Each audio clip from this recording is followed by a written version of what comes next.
नित्यप्ययेहानिकृषितमो बन्धमोक्षाश्च यस्मात् अस्ति श्री ब्रह्मरुद्रप्रभृतिस्मरद्वीषचत्वात्मकस्य विष्णोर्यस्ताः समस्ताः सकलगुणनिधिः सर्वदोषं विपेतः पूर्णानन्दाव्ययो यो गुरुरपि परमश्चिन्तयेतं महान्तम् जन्माद्यस्य यतोऽन्वयामितरतश्चार्थेष्वभिघ्नस्वराट् तेने ब्रह्मकृताय आदिकवये मुह्यन्ति यंसूरयः तेजो वारिवृतां यथा विनिमयो यत्र सर्गो मृषा धाम्ना स्वेन सदा निरस्तकुहकं सत्यं परं धीमहि यं प्रौढजन्तमनुपेतमपेतकृत्यं द्वैपायनो विरहकातर आजुहाव पुत्रेऽपि तन्मयतया तदवोऽपि नेतुः तं सर्वभूतहृदयं मुनिमानतोऽस्मि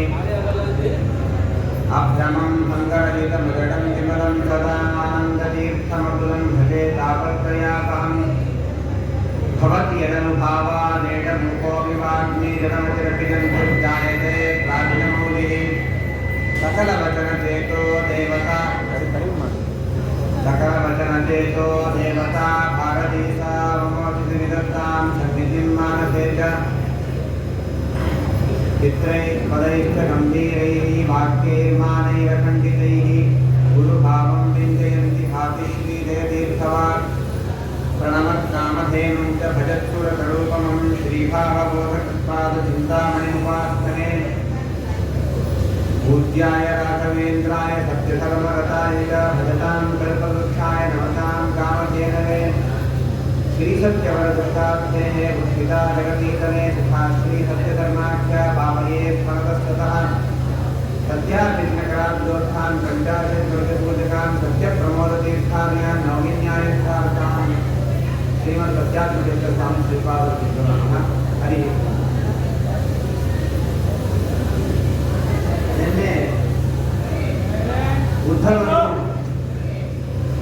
ನಿನ್ನೆ ದಿನ ಉದ್ಧವನು ಆ ಪರಮಾತ್ಮನ ಹತ್ರ ಹೋಗಿ, ಸ್ವಾಮಿ ನೀನು ನನ್ನನ್ನ ಪರಂಧಾಮಕ್ಕೆ ಹೋಗಬೇಕು ಅಂತ ರೀತಿಯಾಗಿ ನಿಶ್ಚಯ ಮಾಡ್ಕೊಂಡಿದ್ದೀಯಾ? ನಾನು ನಿನ್ನ ಜೊತೆಗೆ ಓಡಾಡಿ ಉಂಡು ತಿರುಗಾಡಿ ಪ್ರತಿಯೊಂದರಲ್ಲೂ ಕೂಡ ನಿನ್ನನ್ನು ನಾನು ಅನುಸರಿಸಿದ್ದೇನೆ, ನಿನ್ನ ಜೊತೆಗಿದ್ದೇನೆ. ಅಂತಹ ನೀನು ನನ್ನನ್ನು ಬಿಟ್ಟು ಹೋಗುವುದು ನನಗೆ ತುಂಬ ದುಃಖಕರವಾಗಿದೆ. ಹಾಗಾಗಿ ನೀ ನನ್ನನ್ನು ಬಿಟ್ಟು ಹೋಗಬೇಡ. ಒಂದು ವೇಳೆ ಹೋಗುವುದೇ ನಿಶ್ಚಿತವಾಗೋದಾದರೆ ನೀನು ಎಲ್ಲಿ ವ್ಯಕ್ತನಾಗಿರ್ತೀಯಲ್ಲ ಅಂತಹ ಸ್ಥಾನಕ್ಕೆ ನಾನು ಬರೋ ರೀತಿಯಾಗಿ ನನಗೆ ಸಾಧನೆಗಳನ್ನು ಉಪದೇಶವನ್ನು ಮಾಡಿ ನನ್ನನ್ನೇ ಅನುಗ್ರಹಿಸುವಂತ ರೀತಿಯಾಗಿ ಆ ಉದ್ಧವ ಪರಮಾತ್ಮನನ್ನ ಪ್ರಾರ್ಥನೆ ಮಾಡಿದಾಗ ಆಯಿತು ಒಂದು ರೀತಿಯಾಗಿ ಪರಮಾತ್ಮ ತನ್ನ ವಂಶದಲ್ಲಿಯೇ ಮೂಲ ಪುರುಷನಾದಂತಹ ಯಾವ ಯದು ಮಹಾರಾಜ ಇದ್ದ, ಆ ಯದು ಮಹಾರಾಜ ಒಮ್ಮೆ ತಾನು ನಡೀತಾ ರಾಜ್ಯದ ಹತ್ರ ಬರ್ತಾ ಇದ್ದಂತೆ. ಬರಬೇಕಾದಾಗ ಒಬ್ಬ ಅವಧೂತ ದೇಹದ ಮೇಲೆ ಅಭಿಮಾನವನ್ನ ತ್ಯಾಗ ಮಾಡಿದಂತಹ, ಕೇವಲ ಕೌಪೀನವನ್ನು ಧಾರಣೆ ಮಾಡಿಕೊಂಡು ದೇಹದ ಮೇಲೆ ಯಾವುದೇ ವಿಧವಾದಂತಹ ಆಸೆ ಆಗಲಿ, ವಿಷಯಗಳ ಮೇಲೆ ಭೋಗಾಸಕ್ತಿ ಆಗಲಿ ಏನೂ ಇಲ್ಲದೆ ಇರತಕ್ಕಂತಹ ಒಬ್ಬ ಅವಧೂತನು ತಾನು ಆರಾಮಾಗಿ ಸಣ್ಣ ಮಕ್ಕಳಿನಂತೆ ಓಡಾಡುತ್ತಾ ಹೋದಂತೆ. ಆವಾಗ ಅದನ್ನು ನೋಡಿ ಆ ಯದು ಮಹಾರಾಜನಿಗೆ ತುಂಬ ಆಶ್ಚರ್ಯವಾಯಿತಂತೆ. ಆಶ್ಚರ್ಯವಾದಾಗ ಕೇಳಿದನಂತೆ ಯದು ಮಹಾರಾಜ, ಯಾರು ನೀವು? ಸಾಧಾರಣವಾಗಿ ದೇಹದ ಮೇಲೆ ಯಾವುದೇ ವಿಧವಾಗಿರ್ತಕ್ಕಂತಹ ಅಭಿಮಾನ ಇಲ್ಲದೆ ನಾಚಿಕೆ ಇತ್ಯಾದಿಗಳೆಲ್ಲವನ್ನೂ ಕೂಡ ಬಿಟ್ಟು ಓಡಾಡುವಂಥವರು ಅಂದರೆ ಸಣ್ಣ ಸಣ್ಣ ಮಕ್ಕಳು. ನೀವು ಇಷ್ಟು ದೊಡ್ಡ ಮಹಾನುಭಾವರು ದೇಹಾಭಿಮಾನ ತ್ಯಾಗವನ್ನು ಮಾಡಿ ಇಷ್ಟು ಸಂತೋಷದಿಂದ ಓಡಾಡ್ತಾ ಇದ್ದೀರಲ್ಲ, ಈ ರೀತಿ ನೀವಿರಲಿಕ್ಕೆ ಯಾವ ಹಿನ್ನೆಲೆ ಇದೆ? ಎಲ್ಲಿ ನೀವು ಯಾವ ತತ್ವವನ್ನು ತಿಳಿದಿದ್ದೀರಿ? ನಮಗೂ ಅದನ್ನು ಬೋಧನೆ ಮಾಡಿರಿ ಅಂತ ರೀತಿಯಾಗಿ ಆ ಯದು ಮಹಾರಾಜ ಆ ಮುನಿಯನ್ನ ಪ್ರಾರ್ಥನೆ ಮಾಡಿದಾಗ ಆವಾಗ ಆ ಮುನಿ ಹೇಳ್ತಾನಂತೆ, ಸಂತಿಮೇ ಗುರವೋ ರಾಜನ್ ಬಹವೋ ಬುದ್ಧುಪಾಶ್ರಿತಾಃ ಯತೋ ಬುದ್ಧಿಮುಪಾದಾಯ ಮುಕ್ತೋಟಾಂ ಈಹತಾಂ ಶೃಣು. ನನಗೆ ಒಬ್ಬರೇ ಗುರುಗಳಿಲ್ಲ, ಅಥವಾ ನಾನು ಒಬ್ಬರ ಹತ್ರ ಹೋಗಿ ನನಗೆ ತತ್ವೋಪದೇಶವನ್ನು ಮಾಡ್ರಿ ಅಂತ ರೀತಿಯಾಗಿ ಕೇಳಿಕೊಂಡು ಈ ಎಲ್ಲವನ್ನೂ ಕೂಡ ಕಲಿತಿಲ್ಲ. ನಾನು ಸ್ವಾಭಾವಿಕವಾಗಿ ಪರಮಾತ್ಮನು ಸೃಷ್ಟಿ ಮಾಡಿರತಕ್ಕಂತಹ ಈ ನೈಜ ಪ್ರಕೃತಿಯಿಂದಲೇನೆ ನಾನೇನು ಮಾಡಿದ್ದೀನಿ ಅಂತಂದ್ರೆ, ಈ ರೀತಿಯಾಗಿರತಕ್ಕಂತಹ ದೇಹಾಭಿಮಾನ ತ್ಯಾಗವನ್ನು ಹೇಗೆ ಮಾಡಬೇಕು, ಪರಮಾತ್ಮನ ಬಳಿ ಹೇಗೆ ಹೋಗಬೇಕು, ಸಾಧನಾನುಷ್ಠಾನವನ್ನು ಹೇಗೆ ಮಾಡಿಕೊಳ್ಳಬೇಕು, ಹೇಗಿದ್ದರೆ ನಾವು ಯಾವ ಉತ್ಕಂಠಕ್ಕೆ ಒಳಗಾಗೋದಿಲ್ಲ, ಯಾವ ಕೋಪ ಕ್ರೋಧ ಮೋಹ ಮದ ಮಾತ್ಸರ್ಯ ಮೊದಲಾದಂತಹ ಕಾಮ ಈ ಷಡ್ವೈರಿಗಳಿಗೆ ಸಿಲುಕೋದಿಲ್ಲ, ಯಾವುದೇ ವಿಧವಾದಂತಹ ಉನ್ಮಾದಕ್ಕೆ ಉದ್ವೇಗಕ್ಕೆ ಒಳಗಾಗೋದಿಲ್ಲ, ಅಂತಹ ಸಾಧನೆಗಳನ್ನ ಸ್ವಾಭಾವಿಕವಾಗಿ ಪರಮಾತ್ಮ ಸೃಷ್ಟಿ ಮಾಡಿದಂತಹ ಈ ಪ್ರಕೃತಿಯಲ್ಲೇ ಇರತಕ್ಕಂತಹ 24 ಗುರುಗಳಿಂದಾಗಿ ನಾನು ಈ ವಿಧವಾದಂತಹ ತತ್ವವನ್ನ ತಿಳಿದಿದ್ದೇನೆ ಅಂತ ಈ ರೀತಿಯಾಗಿ ಆ ಮುನಿ ಆ ಯದು ಮಹಾರಾಜರ ಹತ್ರ ಕೇಳಿದಂತೆ. ಅದಕ್ಕೆ ಯದು ಮಹಾರಾಜ ಕೇಳಿದಂತೆ, ಯಾರು ಆ 24 ಗುರುಗಳು, ಸ್ವಲ್ಪ ಹೇಳ್ರಿ ನನಗೆ, ಹೇಗೆ ನಾನು ತಿಳ್ಕೊಳ್ಬೇಕು ಅಂತಂದ್ರೆ ಅದಕ್ಕೆ ಹೇಳ್ತಾನಂತೆ, ಪೃಥಿವೀ ವಾಯುರಾಕಾಶ ಅಪೋಗ್ನಿಶ್ಚಂದ್ರಮಾ ರವಿಃ ಕಪೋತೋ ಅಜಗರ ಸಿಂಧು ಪತಂಗೋ ಮಧುಗೃದ್ಗಜಃ ಮಧುಹಾ ಹರಿಣೋ ಮೀನಃ ಪಿಂಗಳ ಕುರರೋರ್ಭಕಃ ಕುಮಾರೀ ಶರಕೃತ್ಸರ್ಪಃ ಊರ್ಣನಾಭಿಸ್ತುಪೇಶಕೃತ ಏತೆ ಮೇ ಗುರವೋ ರಾಜನ್ ಚತುರ್ವಿಂಶತಿರಾಶ್ರಿತಾಃ ಶಿಕ್ಷಾವೃತಿವಿರೇತೇಷಾಂ ಅನ್ವಶಿಕ್ಷಮಹಂ ದತಃ. ಭೂಮಿ, ಮೊದಲನೇ ಗುರು ಭೂಮಿ, ಎರಡನೇದು ವಾಯು, ಆಕಾಶ, ಜಲ, ಅಗ್ನಿ, ಚಂದ್ರ, ಸೂರ್ಯ, ಪಾರಿವಾಳ, ಹೆಬ್ಬಾವು, ಸಮುದ್ರ, ಪತಂಗ ಪತಂಗ ಅಂತ ಸಣ್ಣ ಪಕ್ಷಿ, ಆ ಪತಂಗ, ಜೇನುಹುಳ, ಆನೆ, ಜೇನನ್ನ ಸಂಗ್ರಹ ಮಾಡುವಂತಹ ವ್ಯಕ್ತಿ, ಮತ್ತು ಜಿಂಕೆ, ಮೀನು, ಪಿಂಗಳ ಅನ್ನುವಂತಹ ಒಬ್ಬ ವೇಶ್ಯಾಸ್ತ್ರೀ, ಮತ್ತೆ ಕುರವ ಪಕ್ಷಿ, ಒಂದು ಸಣ್ಣ ಕೂಸು, ಮತ್ತೆ ಒಂದು ಕುಮಾರಿ ವಯಸ್ಸಿಗೆ ಬಂದಂತಹ ಒಬ್ಬ ಬಾಲೆ, ಮತ್ತೆ ಬಾಣವನ್ನು ತಯಾರು ಮಾಡುವಂತಹ ಅವನು, ಮತ್ತೆ ಹಾವು, ಜೇಡರ ಹುಳ ಮತ್ತು ಕಣಜದ ಹುಳ ಅಂತ ಈ ರೀತಿಯಾಗಿ ಒಟ್ಟಾರೆ 24 ಗುರುಗಳು ಇದ್ದಾರೆ. ಆ 24 ಗುರುಗಳ ಹತ್ರ ನಾನೇನು ಮಾಡಿದೆ ಅಂತಂದ್ರೆ, ಒಬ್ಬೊಬ್ಬರ ಹತ್ರ ಒಂದೊಂದು ವಿಧವಾಗಿರತಕ್ಕಂತಹ ತತ್ವವನ್ನ ತಿಳಿದಿದ್ದೇನೆ ಅಂತ ಈ ರೀತಿಯಾಗಿ ಆ ಮುನಿ ಆ ಅವಧೂತರು ಇವನಿಗೆ ಯದು ಮಹಾರಾಜನಿಗೆ ಹೇಳಿದ್ರಂತೆ. ಹೇಗೆ, ಯಾವ್ದ್ಯಾವ್ದ್ರಿಂದ ಏನೇನು ಕಲ್ತ್ರಿ ನೀವು, ಏನೇನು ತಿಳಿದುಕೊಂಡಿದ್ದೀರಿ ಅಂತ ಈ ರೀತಿಯಾಗಿ ಕೇಳಿದಾಗ ಅದಕ್ಕೆ ಹೇಳ್ತಾರಂತೆ, ಭೂಮಿಯಿಂದ ನಾನು ತಿಳಿದುಕೊಂಡಿದ್ದೇನೆ. ಏನು ಭೂಮಿಯಿಂದ ತಿಳಿದುಕೊಂಡದ್ದೇನು ಅಂತಂದ್ರೆ,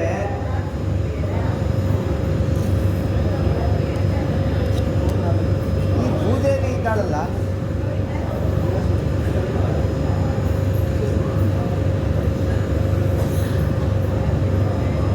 ಆ ಭೂದೇವಿಯಿಂದ ನಾನು ತಿಳಿದದ್ದೇನು ಅಂತಂದ್ರೆ, ಭೂಮಿಯಲ್ಲಿ ಏನೇನಿದೆಯೋ ಅದೆಲ್ಲವೂ ಕೂಡ ಪರರಿಗೋಸ್ಕರನೇ.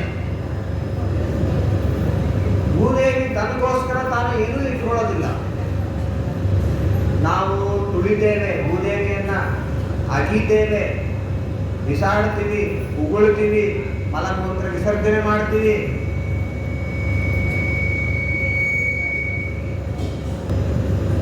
ಮಲಮೂತ್ರ ವಿಸರ್ಜನೆಯನ್ನ ಮಾಡ್ತೀವಿ ಭೂಮಿ ಮೇಲೆ. ಕಂಡ ಕಸವನ್ನ ಎಸಿತೇವೆ, ಕಂಡ ರೀತಿಯಾಗಿ ಹೊಲಸನ್ನು ಮಾಡ್ತೀವಿ, ಅಶುಭ್ರವಾಗಿರ್ತೀವಿ. ನಾವು ನಮ್ಮ ಶುದ್ಧಿಯನ್ನು ಕಾಪಾಡಿಕೊಳ್ಳೋದಕ್ಕಾಗಿ ಭೂಮಿಯನ್ನು ಹಾಳು ಮಾಡ್ತೇವೆ. ಹಾಗಾಗಿ ಅಷ್ಟೆಲ್ಲವನ್ನು ಮಾಡಿದರೂ ಕೂಡ ಯಾವುದೇ ವಿಧವಾದಂತಹ ವಿಕಾರ ಇಲ್ಲದೆ ಆ ಭೂದೇವಿ ಸಹನೆಯಿಂದ ಇದ್ದಾಳೆ. ಹಾಗಾಗಿ ನಾವು ಭೂಮಿಯಿಂದ ಕಲಿಯಬೇಕಾದಂತಹ ತತ್ವ ಏನು ಅಂತಂದರೆ, ಏನೇನು ಭೂಮಿಯಲ್ಲಿ ಇದೆಯೋ ಅದೆಲ್ಲವೂ ಕೂಡ ಪರರಿಗೋಸ್ಕರನೇ. ಬೆಳೆ ಬೆಳೆಸ್ತೀವಿ, ಪ್ರತಿನಿತ್ಯನೂ ಕೂಡ 1 ತಾಸು ಅಥವಾ 1-2 ತಾಸು ಲೇಟ್ ಆದರೆ, ತಡವಾದರೆ ಹೊಟ್ಟೆಯಲ್ಲಿ ತುಂಬ ತ್ರಾಸಾಗ್ತಾ ಇದೆ, ಏನಾದರೂ ಬೇಕು ಅಂತ ಈ ರೀತಿಯಾಗಿ ಕೇಳ್ತೀವಿ. ಆ ತಿನ್ನಲಿಕ್ಕೆ ಬೇಕಾದಂತಹ ಪದಾರ್ಥಗಳನ್ನು ಕೊಟ್ಟವ್ರು ಯಾರು? ಆ ಭೂದೇವಿನೇ ತಾನೇ. ಹಾಗಾಗಿ ಆ ಪದಾರ್ಥಗಳನ್ನು ತಿಂತೇವೆ. ಎಲ್ಲವನ್ನೂ ಕೂಡ ನಾವೇನು ಮಾಡ್ತೀವಿ ಅಂತಂದರೆ ಭೂಮಿಯಿಂದ ಸ್ವೀಕಾರವನ್ನು ಮಾಡ್ತೇವೆ. ಅಂತಹ ಭೂದೇವಿಯಿಂದ ನಾನು ಕಲಿತದ್ದೇನು ಅಂತಂದರೆ ಸಹನೆಯಿಂದ ಇರಬೇಕು. ಯಾರು ಯಾವುದೇ ವಿಧವಾದಂತಹ ಚಟುವಟಿಕೆಗಳನ್ನು ನಮ್ಮ ಮೇಲೆ ಮಾಡಿದರೂ ಕೂಡ ನಾವು ಯಾವುದೇ ವಿಧವಾದಂತಹ ಉದ್ವೇಗಕ್ಕೆ ಒಳಗಾಗದೆ ನಾವು ಸಹನೆಯಿಂದ ನಮ್ಮ ಸಾಧನೆಯನ್ನು ನಾವೇ ಮಾಡಿಕೊಳ್ಳಬೇಕು. ಈಗ ಯಾರಾದರೂ ಒಂದು ಅಂದರು ಅಂತಂದರೆ, ಯಾರಾದರೂ ನಮಗೇನೋ ಬೈದರು ಮಾಡಿದರು ಅಂತಂದರೆ ಅವರ ಮೇಲೆ ತಿರುಗಿ ನಾವು ಕಕ್ಷೆಯನ್ನು ಸಾಧಿಸಲಿಕ್ಕಂತಲೇ ಸಮಯ ಎಲ್ಲವನ್ನೂ ಕೂಡ ವ್ಯರ್ಥ ಮಾಡ್ತಾ ಇರ್ತೀವಿ. ಹಾಗೆ ಸಾಧನ ಶರೀರವಿದು ನೀದೇರಿ ಕೊಟ್ಟದ್ದು ಸಾಧು ಜನ ಪ್ರಿಯನೇ ಅಂತ ಈ ರೀತಿಯಾಗಿ ಆ ಪರಮಾತ್ಮನನ್ನು ದಾಸರು ಕೊಂಡಾಡಿದ್ದಾರೆ. ಅಂತಹ ಸಾಧನ ಶರೀರ ಸಿಕ್ಕಾಗ ಸಾಧನೆಯನ್ನು ಮಾಡಿಕೊಳ್ಳೋದರಲ್ಲಿಯೇ ನಾವು ವಿಶೇಷವಾಗಿ ಸಮಯವನ್ನು ವಿನಿಯೋಗ ಮಾಡಬೇಕು. ನಮ್ಮ ಜೀವನ ಇಡೀ ಅರ್ಧ ಆಯುಷ್ಯ ಪೂರ್ತಿ ನಿದ್ರೆಯಲ್ಲಿಯೇ ನಾವೆಲ್ಲ ಹಾಳು ಮಾಡಿಬಿಡ್ತೀವಿ. ಇನ್ನು ಸಿಗೋದು ಸ್ವಲ್ಪ ಹೊತ್ತು, ಆ ಸ್ವಲ್ಪದರಲ್ಲೂ ಕೂಡ ರೋಗ, ಆರಾಮಿಲ್ಲದಿರೋದು, ಎಲ್ಲೋ ಹೋಗೋದು, ಏನೋ ಮಾಡೋದು, ಅವುಗಳಲ್ಲಿಯೇ ಎಲ್ಲವನ್ನೂ ಕೂಡ ನಾವು ಮರೆತು ಬಿಡ್ತೇವೆ. ಬಹಳ ನೋಡಿದರೆ ಇಷ್ಟು ಜೀವನದಲ್ಲಿ ನಾವು ಸಾಧನೆ ಮಾಡೋದು ಬಹಳ ಕಡಿಮೆ. ಅದರಲ್ಲೂ ನಾವು ಯಾವುದೋ ಒಂದು ಅಲ್ಲದ ಸಲ್ಲದ ವಿಷಯದ ಉದ್ರೇಗಕ್ಕೆ ಒಳಗಾಗಿ ನಾವು ಎಲ್ಲ ಸಮಯವನ್ನು ಹಾಳು ಮಾಡಿಕೊಂಡರೆ ಅದರಿಂದ ನಮಗೆ ಸಿಗೋದೇನೂ ಇಲ್ಲ. ಹಾಗಾಗಿ ನೀನು ಯಾವುದೇ ವಿಧವಾದಂತಹ ಪರಿಸ್ಥಿತಿಗಳಿಗೆ ಒಳಗಾಗದೆ ಭೂತಾಯಿಯಂತೆ ಸಹನೆಯಿಂದ ಜೀವನವನ್ನು ಮಾಡಿಕೊಂಡು ನಿನ್ನ ಸಾಧನೆಯನ್ನು ನೀನು ಪೂರೈಸ್ಕೋ ಅನ್ನೋದನ್ನು ತಿಳಿಸಲಿಕ್ಕಾಗಿ ಭೂಮಿಯನ್ನು ಗುರು ಅಂತ ಈ ರೀತಿಯಾಗಿ ಹೇಳಿದ್ದಾರಂತೆ. ಮತ್ತೆ ಇನ್ನೊಂದು ವಿಷಯವನ್ನು ಹೇಳ್ತಾರೆ ಕವಿಗಳು, ಏನಂತಂದರೆ ಭೂಮಿಯಲ್ಲಿ ಬಂಗಾರನೇ ಬೆಳೆಯತ್ತಂತೆ.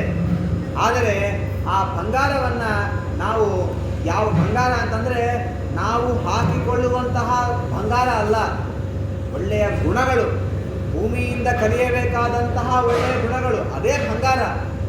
ಆ ಯಾವುದನ್ನು ಕೂಡ ನಾವು ನಿಜವಾದಂತಹ ಬಂಗಾರ ಏನಿದೆಯೋ ಅದನ್ನು ನಾವು ಬಂಗಾರ ಅಂತ ಅನ್ಕೊಳ್ತೀವಿ.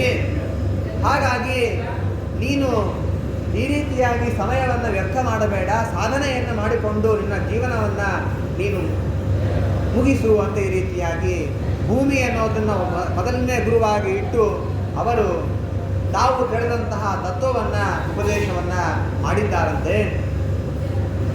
ಆಮೇಲೆ ಎರಡನೇ ಗುರು ಯಾವುದು? ಎರಡನೇ ಗುರು ಯಾರು ಅಂತಂದರೆ ಎರಡನೇ ಗುರು ನಮಗೆ ವಾಯುವಿನಿಂದ ನಾನೇನು ಕಲಿತೆ ಅಂತಂದರೆ ಗಾಳಿಗೆ ಒಳ್ಳೆಯವರು ಕೆಟ್ಟವರು, ಒಳ್ಳೆಯದು ಕೆಟ್ಟದ್ದು, ಇದು ಹೋಗೋ ಜಾಗ, ಇದು ಹೋಗದೇ ಇರೋ ಜಾಗ, ಇದು ಇರೋ ಜಾಗ, ಇದು ಇಲ್ಲದೇ ಇರೋ ಜಾಗ ಅನ್ನುವಂತಹ ಒಂದು ಯಾವುದೇ ವಿಧವಾದಂತಹ ಪಾರ್ಶಿಯಾಲಿಟಿ ಇಲ್ಲ. ಆ ಗಾಳಿ ಕೆಟ್ಟ ಮಲಮೂತ್ರಗಳಲ್ಲೂ ಕೂಡ ತಾನೇನು ಮಾಡ್ತಿದೆ ಅಂತಂದರೆ ಸಂಚಾರ ಮಾಡ್ತಿದೆ. ಒಳ್ಳೆಯ ಗಂಧ ಪುಷ್ಪಾದಿಗಳ ಸಮಯದ ಅದರ ಹತ್ರನೂ ಕೂಡ ಗಾಳಿ ಸಂಚಾರ ಮಾಡ್ತಿದೆ. ಅದೇನು ಮಾಡ್ತದೆ, ಅಲ್ಲಿ ಹೋಗಿ ಅಲ್ಲಿನ ಸುವಾಸನೆಯನ್ನು ನಮಗೆ ತಲುಪಿಸ್ತದೆ, ಇಲ್ಲಿ ಹೋಗಿ ಇಲ್ಲಿಯ ದುರ್ಗಂಧವನ್ನು ನಮಗೆ ತಲುಪಿಸ್ತದೆ. ಆದರೆ ಅಲ್ಲಿ ಆ ಸುಗಂಧದ ಹತ್ತಿರ ಹೋದಾಗಲಿ ದುರ್ಗಂಧದ ಹತ್ತಿರ ಹೋದಾಗಲಿ ವಾಯುವಿನಲ್ಲಿ ಯಾವುದೇ ವಿಧವಾದಂತಹ ಲೇಪ ಆಗಲಿಲ್ಲ. ವಾಯು ತನ್ನಲ್ಲಿ ಯಾವುದನ್ನು ಇಟ್ಟುಕೊಳ್ಳೋದಿಲ್ಲ, ಯಾವುದನ್ನು ಕೂಡ ತಾನು ತನಗೆ ಲೇಪ ಮಾಡಿಕೊಳ್ಳೋದಿಲ್ಲ. ಪರನಿಗೋಸ್ಕರನೇ ಅದನ್ನು ಸ್ವೀಕಾರ ಮಾಡೋದನ್ನ ಪರನಿಗೆ ಒಪ್ಪಿಸ್ತಾ ಹೋಗ್ತದೆ. ಹಾಗೆ ನಾವು ಕೂಡ ಏನು ಮಾಡಬೇಕು ಅಂತಂದರೆ ಈ ಜಗತ್ತಿನಲ್ಲಿ ಎಲ್ಲ ಕಡೆ ಹೋಗ್ತೀವಿ, ದುರ್ಜನರ ಸಹವಾಸವನ್ನು ನಮಗೆ ನಮ್ಮ ಹಣೆ ಬರಣೆ ಅಷ್ಟು ನಾವು ತಪ್ಪನ್ನು ಮಾಡ್ತೀವಿ, ಅಯೋಗ್ಯರು, ಸ್ವಾತಂತ್ರ್ಯ ಭ್ರಮೆ ಇರ್ತದೆ. ಹಾಗಾಗಿ ದುರ್ಜನರ ಸಹವಾಸವನ್ನು ಮಾಡ್ತೇವೆ, ಸಜ್ಜನರ ಸಹವಾಸವನ್ನು ಮಾಡ್ತೇವೆ. ಯಾವುದೋ ಒಂದು ಕಡೆ ಹೋಗ್ತೀವಿ, ಜಗಳ ಆಡ್ತಿರ್ತಾರೆ. ಇನ್ಯಾವುದೋ ಕಡೆ ಹೋಗ್ತೀವಿ, ಪ್ರವಚನ ನಡೀತಾ ಇರ್ತದೆ. ಅಲ್ಲಿ ಹೋಗಿ ಆ ವಿಷಯ ಎಲ್ಲವನ್ನೂ ಕೂಡ ಪಿನ್ ಟು ಪಿನ್ ತಿಳ್ಕೊಂಡು ಹೋಗಿ ಮನೆ ಹತ್ರ ಹೋಗಿ ಅಲ್ಲೊಬ್ರು ಜಗಳ ಆಡ್ತಿದ್ರು, ಆ ವಿಷಯ ಹಿಂಗಾಯಿತು, ಅವ್ನು ಹಿಂಗಂದ, ಇವನು ಹಿಂಗಂದ, ಹಂಗಂದ ಹಿಂಗಂದ ಅಂತ ಯಾರೋ ಆಡಿರ್ತಕ್ಕಂತಹ ಜಗಳದ ವಿಷಯವನ್ನು ನಾವು ನಮ್ಮ ಜಗಳ ಅಂತ ಅಂದ್ಕೊಂಡು ಅಷ್ಟೆಲ್ಲವನ್ನು ಕೂಡ ನೆನಪಿಟ್ಟುಕೊಂಡು ಅದೆಲ್ಲವನ್ನು ಕೂಡ ಇನ್ನೊಬ್ಬರ ಹತ್ರ ಹೇಳಲಿಕ್ಕೆ ಪ್ರಯತ್ನ ಮಾಡ್ತೀವಿ. ಅಂಥ ಕೆಲಸವನ್ನು ಮಾತ್ರ ಮಾಡಬಾರದು. ಯಾಕೆ ಅಂತಂದರೆ, ಯಾವುದನ್ನು ನೆನಪಿಟ್ಟುಕೊಳ್ಳಿಕ್ಕೆ ಯೋಗ್ಯನೋ, ಯಾವುದನ್ನು ನೆನಪಿಟ್ಟುಕೊಂಡ್ರೆ ನನಗೆ ಪುಣ್ಯ ಲಭಿಸ್ತದನೋ, ಪಾಪ ಪರಿಹಾರ ಆಗ್ತದನೋ, ಸಾಧನ ಮಾರ್ಗದಲ್ಲಿ ನಾವು ಇರ್ತೀವೋ ಅದನ್ನು ನೆನಪಿಟ್ಟುಕೊಂಡು ಅದಕ್ಕೋಸ್ಕರವಾಗಿ ನಮ್ಮ ಸಮಯವನ್ನು ನಾವು ವಿನಿಯೋಗ ಮಾಡಬೇಕೇ ಹೊರತು ಅಲ್ಲದ ಸಲ್ಲದ ವಿಷಯಗಳಲ್ಲೆಲ್ಲವನ್ನು ಕೂಡ ನಾವು ನಮ್ಮ ಮನಸ್ಸನ್ನು ಹಾಕಿ, ಬುದ್ಧಿಯನ್ನು ಹಾಕಿ ನಾವು ಯಾವುದೇ ವಿಧವಾದಂತಹ ಲೋಕ ವಿಚಾರಕ್ಕೆ ಒಳಗಾಗಬಾರದು ಅಂತನ್ನುವಂತಹ ಒಂದು ಶುದ್ಧವಾದಂತಹ ತತ್ವವನ್ನು ವಾಯುವಿನಿಂದಾಗಿ ನಾವು ತಿಳಿಯಬೇಕು ಅನ್ನುವಂತಹ ಒಂದು ಒಳ್ಳೆಯ ವಿಷಯವನ್ನು ಆ ಮುನಿ ಹೇಳ್ತಾರೆ.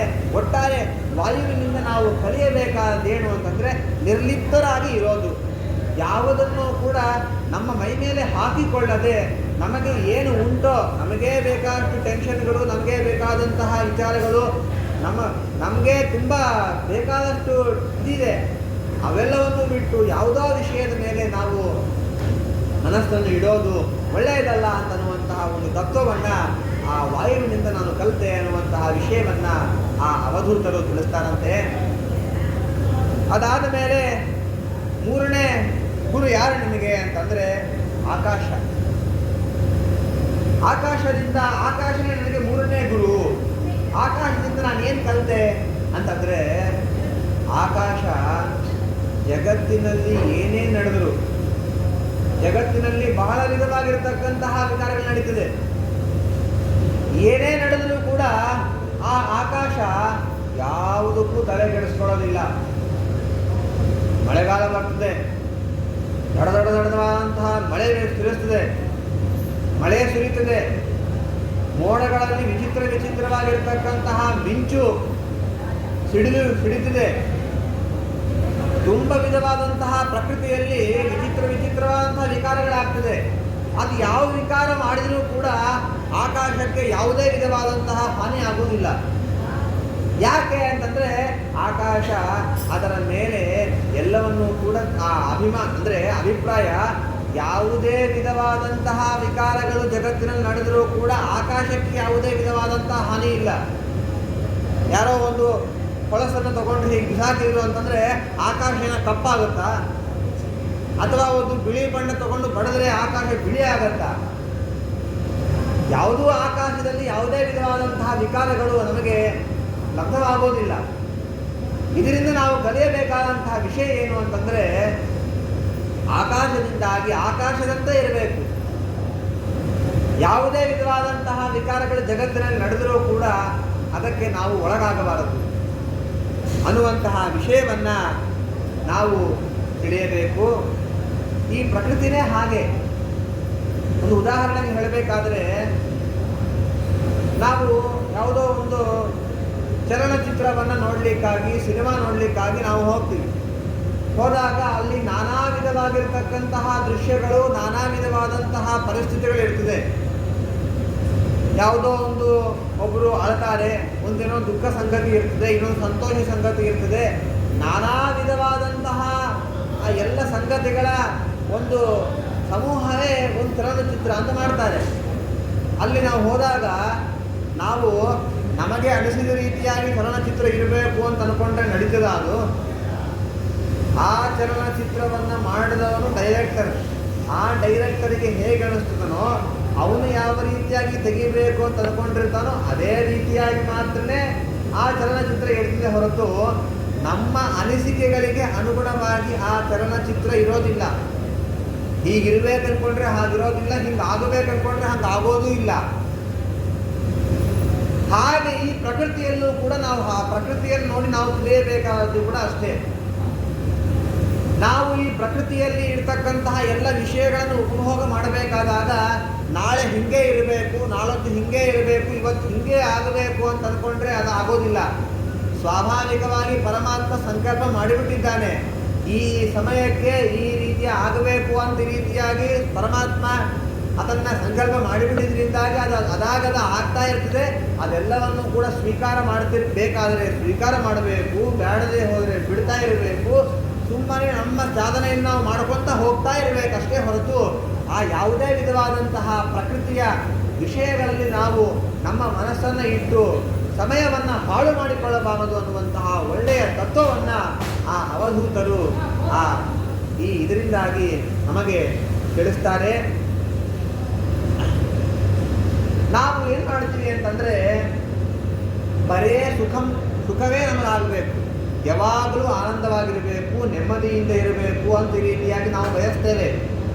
ಆದರೆ ಎಲ್ಲವನ್ನೂ ಅನುಭವಿಸಬೇಕು, ಪ್ರತಿಯೊಂದನ್ನು ಅನುಭವಿಸಬೇಕು. ದುಃಖವನ್ನು ಅನುಭವಿಸಬೇಕು, ಸುಖವನ್ನು ಅನುಭವಿಸಬೇಕು, ಒಂದು ಭೀಭತ್ಸವನ್ನು ಅನುಭವಿಸಬೇಕು, ವಿರಹವನ್ನು ಅನುಭವಿಸಬೇಕು.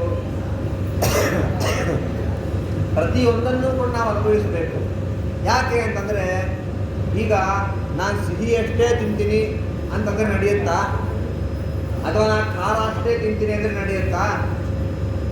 ಮಧುರ, ಆಮ್ಲ, ಹುಳಿ, ಉಪ್ಪು, ಖಾರ, ಒಗರು, ಕಹಿ ಎಲ್ಲ ಇದೆ.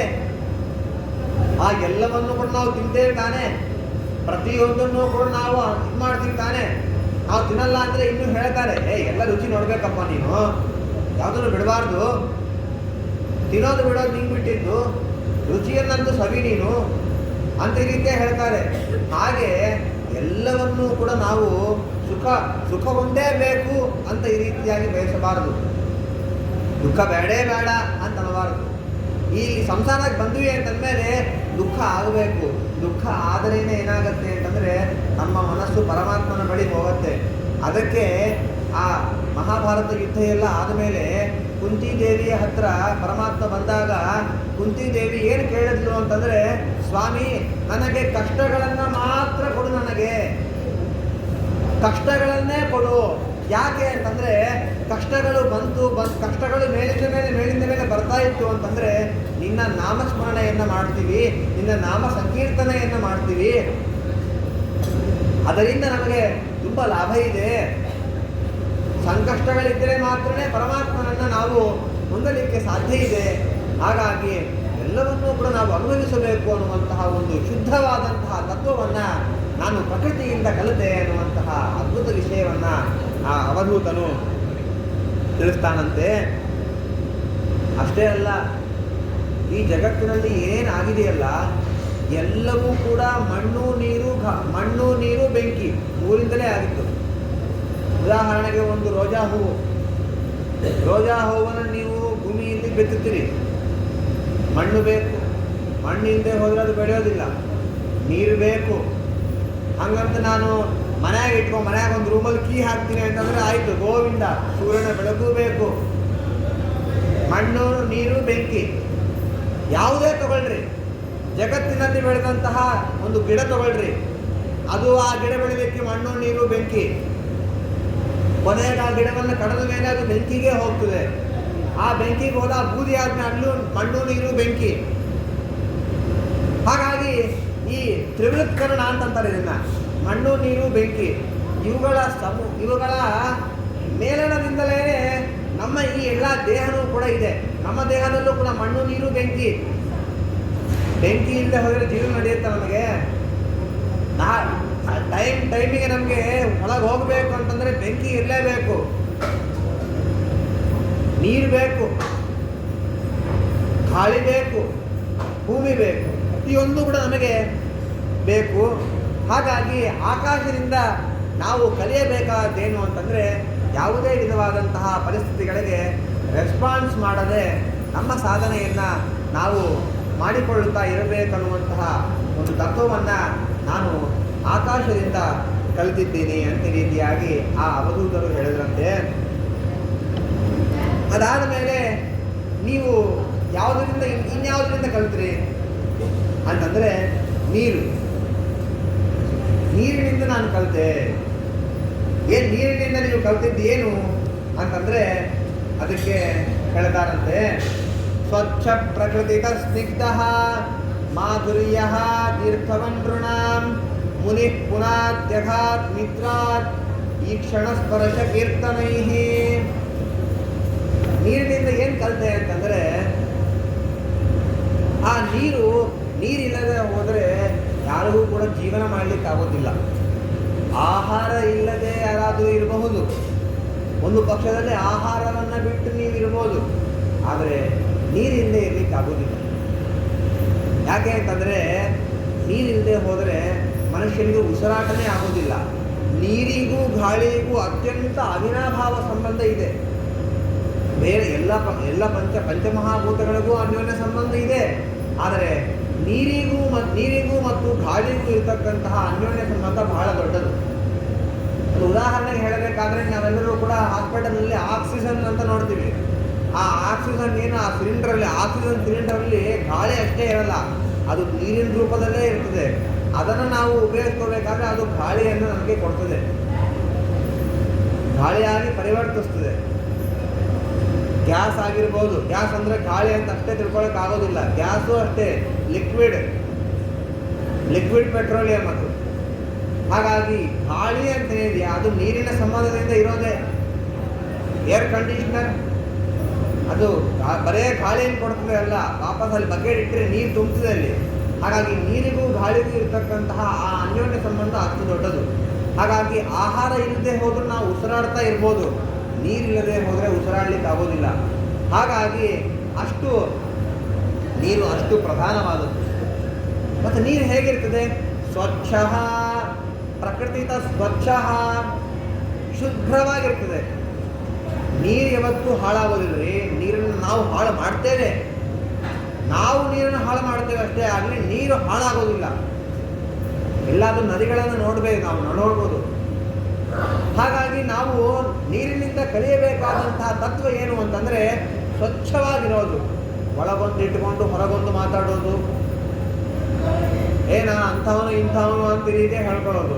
ಆದರೆ ಒಳಗಡೆ ಏನು ಇರೋದಿಲ್ಲ, ಸರಿಯಾದ ನಾಮಶಬ್ದನೂ ಕೂಡ ಹೇಳಲಿಕ್ಕೆ ಬರೋದಿಲ್ಲ. ಅಂಥವರು ಈ ರೀತಿಯಾಗಿ ಮಾತಾಡ್ತಾರೆ. ಹಾಗೆ ಒಳಗೊಂದು ಹೊರಗೊಂದು ಅನ್ನುವಂತಹ ವ್ಯಕ್ತಿತ್ವವನ್ನು ಇಟ್ಟುಕೊಳ್ಳಬಾರದು. ಮನಸ್ಸಿನಲ್ಲಿ ಏನು ಆಲೋಚನೆಯನ್ನು ಮಾಡ್ತೀವೋ ಅದನ್ನೇ ಹೊರಗಡೆ ವ್ಯಕ್ತಪಡಿಸಬೇಕು.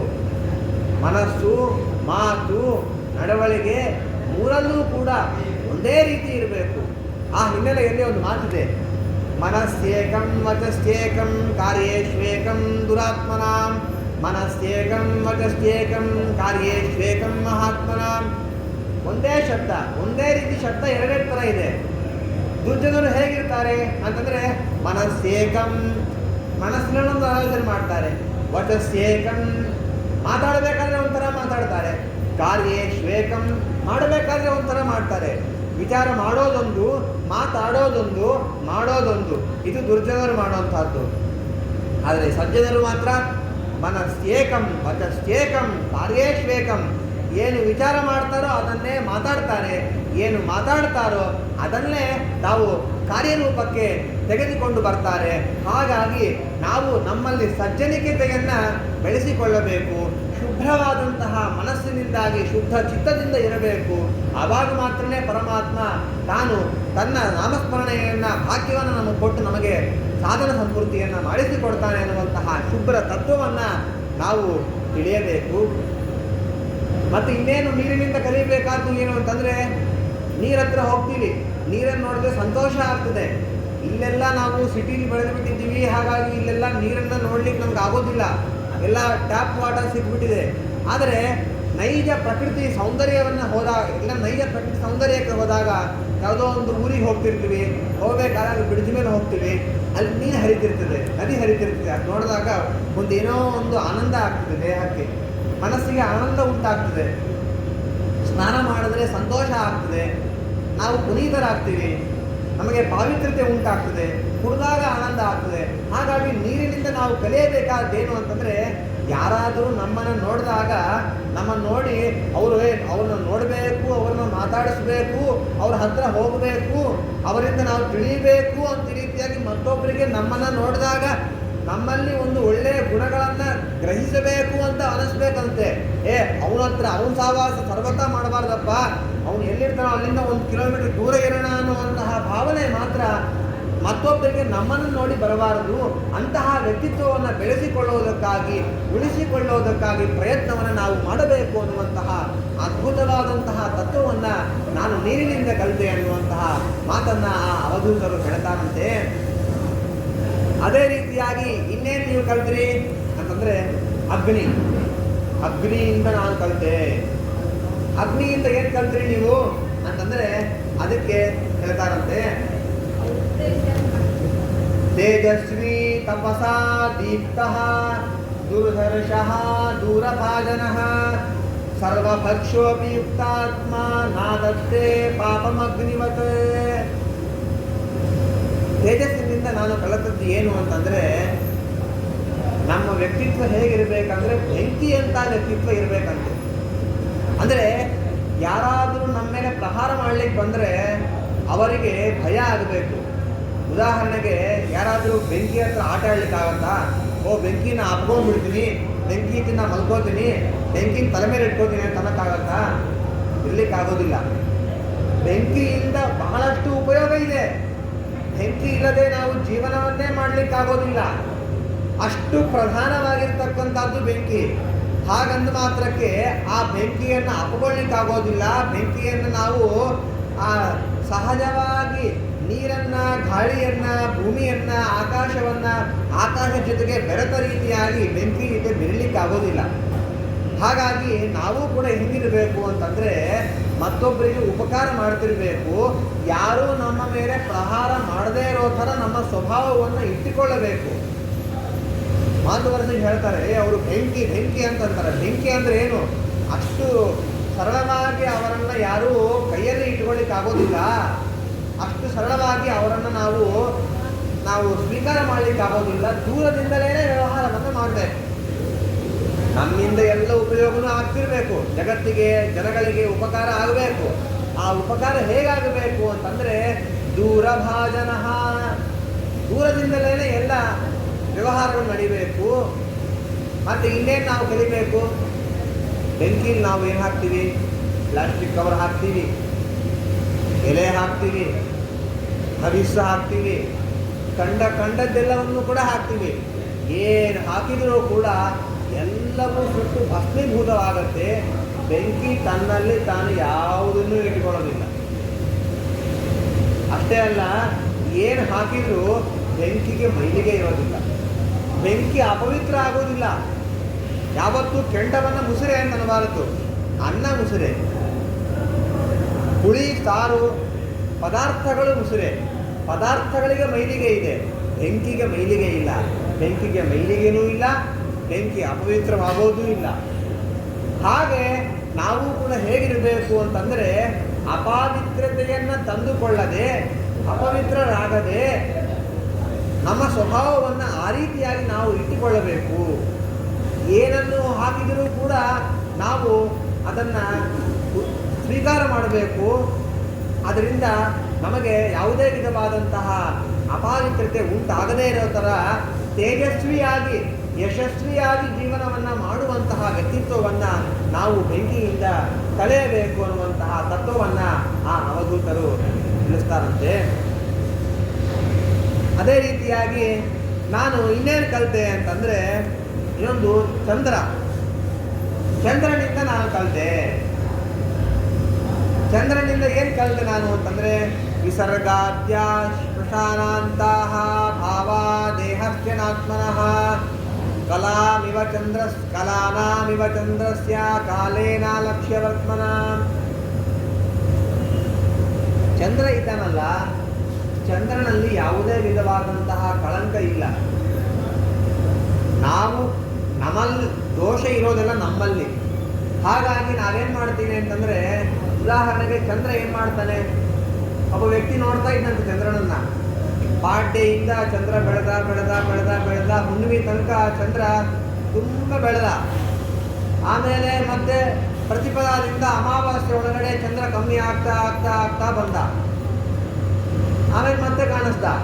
ಹೀಗೆ ಒಂದು ಮಾಸದಲ್ಲಿ 15 ದಿವಸ ಚಂದ್ರ ವೃದ್ಧಿ, 15 ದಿವಸ ಚಂದ್ರನ ಕ್ಷೀಣತೆ ಎಲ್ಲವನ್ನು ನೋಡಿ ಚಂದ್ರನಲ್ಲಿ ಚಂದ್ರ ಕಪ್ಪಗಿದ್ದಾನೆ, ಚಂದ್ರ ಕಮ್ಮಿ ಆಗ್ತಾ ಇದ್ದಾನೆ, ಚಂದ್ರ ಪೂರ್ಣನಾಗಿಲ್ಲ ಅಂತ ರೀತಿ ಅನ್ಕೊಳ್ತೀವಿ.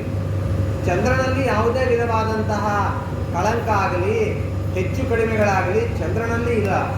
ಎಲ್ಲವೂ ಇರತಕ್ಕಂಥದ್ದು ನಮ್ಮಲ್ಲಿ. ನಮ್ಮ ದೃಷ್ಟಿ ಹೇಗಿರಬೇಕು ಅಂತಂದರೆ ಅಷ್ಟು ಶುದ್ಧವಾಗಿರಬೇಕು.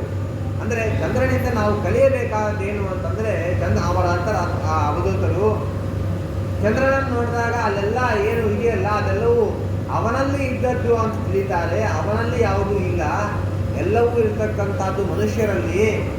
ಹಾಗಾಗಿ ಆ ಮನುಷ್ಯರಲ್ಲಿ ಇರತಕ್ಕಂತಹ ಆ ದೋಷವನ್ನು ನಾವು ಚಂದ್ರನಲ್ಲಿ ಹಾಕ್ತಾರೆ, ಚಂದ್ರನಲ್ಲಿದೆ ಅಂತಂತಾರೆ.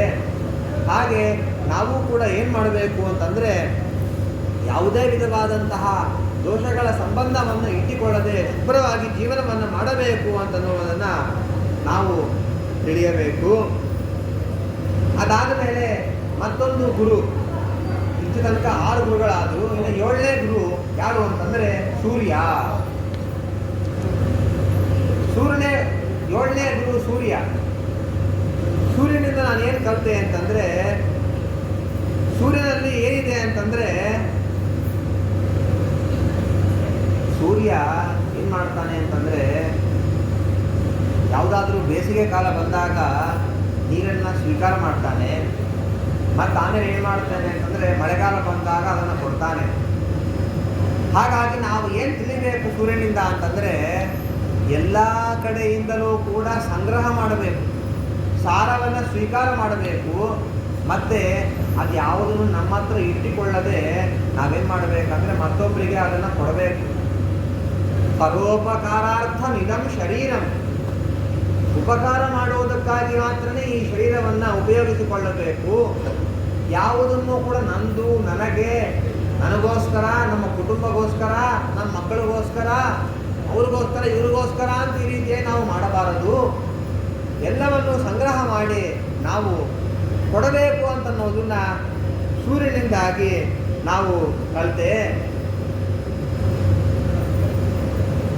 ಹಾಗಾಗಿ ಇದನ್ನು ನಾವು ಕಲಿಬೇಕು ಅಂತನ್ನುವಂಥ ವಿಷಯವನ್ನು ಹೇಳ್ತಾರಂತೆ. ಇಲ್ಲಿವರೆಗೆ ಏನಿದೆಯಲ್ಲ ಇದೆಲ್ಲವೂ ಕೂಡ ಪ್ರತಿಯೊಬ್ಬರೂ ಕೂಡ ಅಂದರೆ ಮುನಿ, ಅವಧೂತರಾದವರು, ಅಂದರೆ ದೇಹಾಭಿಮಾನ ತ್ಯಾಗ ಮಾಡಿದವರು, ದೇಹಾಭಿಮಾನ ಇಟ್ಕೊಂಡಿರ್ತಕ್ಕಂತಹ ನಾವು ಸಂಸಾರದಲ್ಲಿದ್ದವರು ಇಬ್ಬರೂ ಕೂಡ ಕಲಿಯಬೇಕಾದನ್ನು ಹೇಳಿದರು. ಇನ್ನು ಮುಂದೆ ಒಂದು ಉದಾಹರಣೆಯನ್ನು ಹೇಳ್ತಾರೆ. ನಾನು ಮತ್ತೊಂದರಿಂದ ಕಲಿತೆ. ಏನು ಕಲಿತೆ ಅಂತಂದರೆ ಪಾರಿವಾಳದಿಂದ ನಾನು ಕಲ್ತ್ಕೊಂಡೆ. ಪಾರಿವಾಳ, ಆ ಪಾರಿವಾಳದಿಂದ ನಾನೇನು ಕಲ್ತ್ಕೊಂಡೆ ಅಂತ ಈ ರೀತಿಯಾಗಿ ಕೇಳಿದಾಗ ಆ ಅವಧೂತರು ಹೇಳ್ತಾರಂತೆ,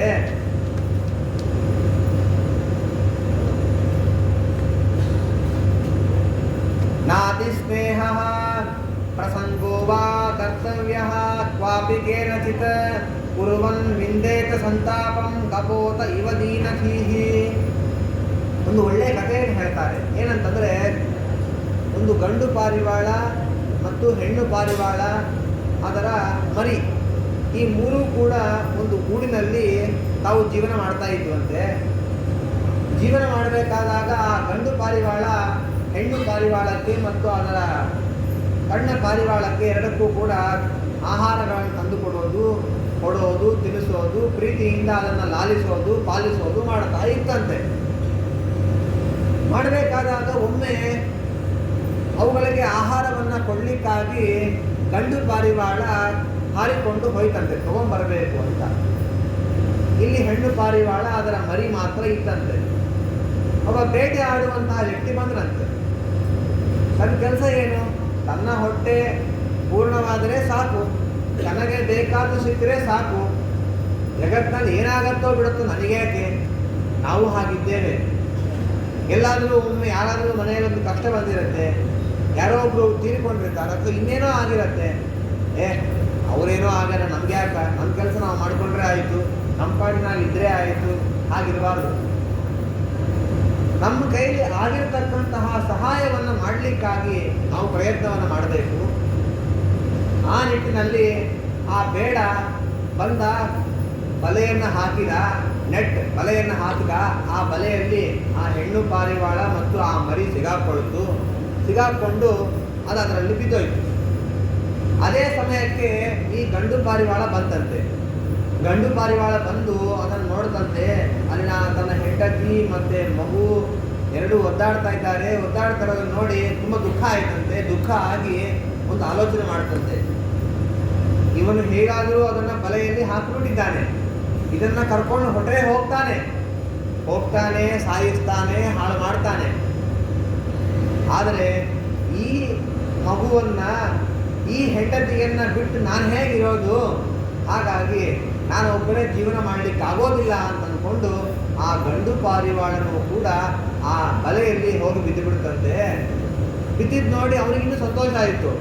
ಒಂದೇಟಿಗೆ 2 ಕಾಯಿ, ನಾನು ತಾಯಿ 2 ಪಾರಿವಾಳ ತಗೊಂಡೆ, ಇನ್ನೊಂದು ಪಾರಿವಾಳ ಬಂದು ಸಿಕ್ತು ಅಂತ ಅವನು ಮೂರ್ಖ ಆ ರೀತಿ ಆಲೋಚನೆ ಮಾಡಿದಂತೆ.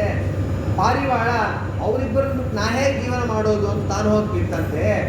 ಇದರಿಂದ ನಾನೇನು ಕಲಿತೆ ಅಂತ ಹೇಳ್ತಾನೆ. ಯಾವುದು ಏನು ಅಂತಂದರೆ, ಯಾವುದೋ ಒಂದು ಸಂಸಾರದ ವಿಷಯಗಳನ್ನು ನಾವು ತಲೆಗೆ ಹಾಕ್ಕೊಂಡು ಅವರು ಹೋದ್ರು ಅಂತ ನಾವು ಹೋಗಿಬಿಡೋದು, ಅವರು ಸತ್ತರು ಅಂತ ನಾವು ಸತ್ತು ಬಿಡೋದು, ಅವರು ಒದ್ದಾಡ್ತಾ ಇದ್ದಾರೆ ಅಂತ ನಾವು ಒದ್ದಾಡೋದು, ಅವರು ಯಾವುದೋ ಒಂದು ಉದ್ವೇಗಕ್ಕೆ ಒಳಗಾದರು ಅಂತ ನಾವು ಹೋಗಿ ಉದ್ವೇಗಕ್ಕೆ ಒಳಗಾಗೋದಲ್ಲ.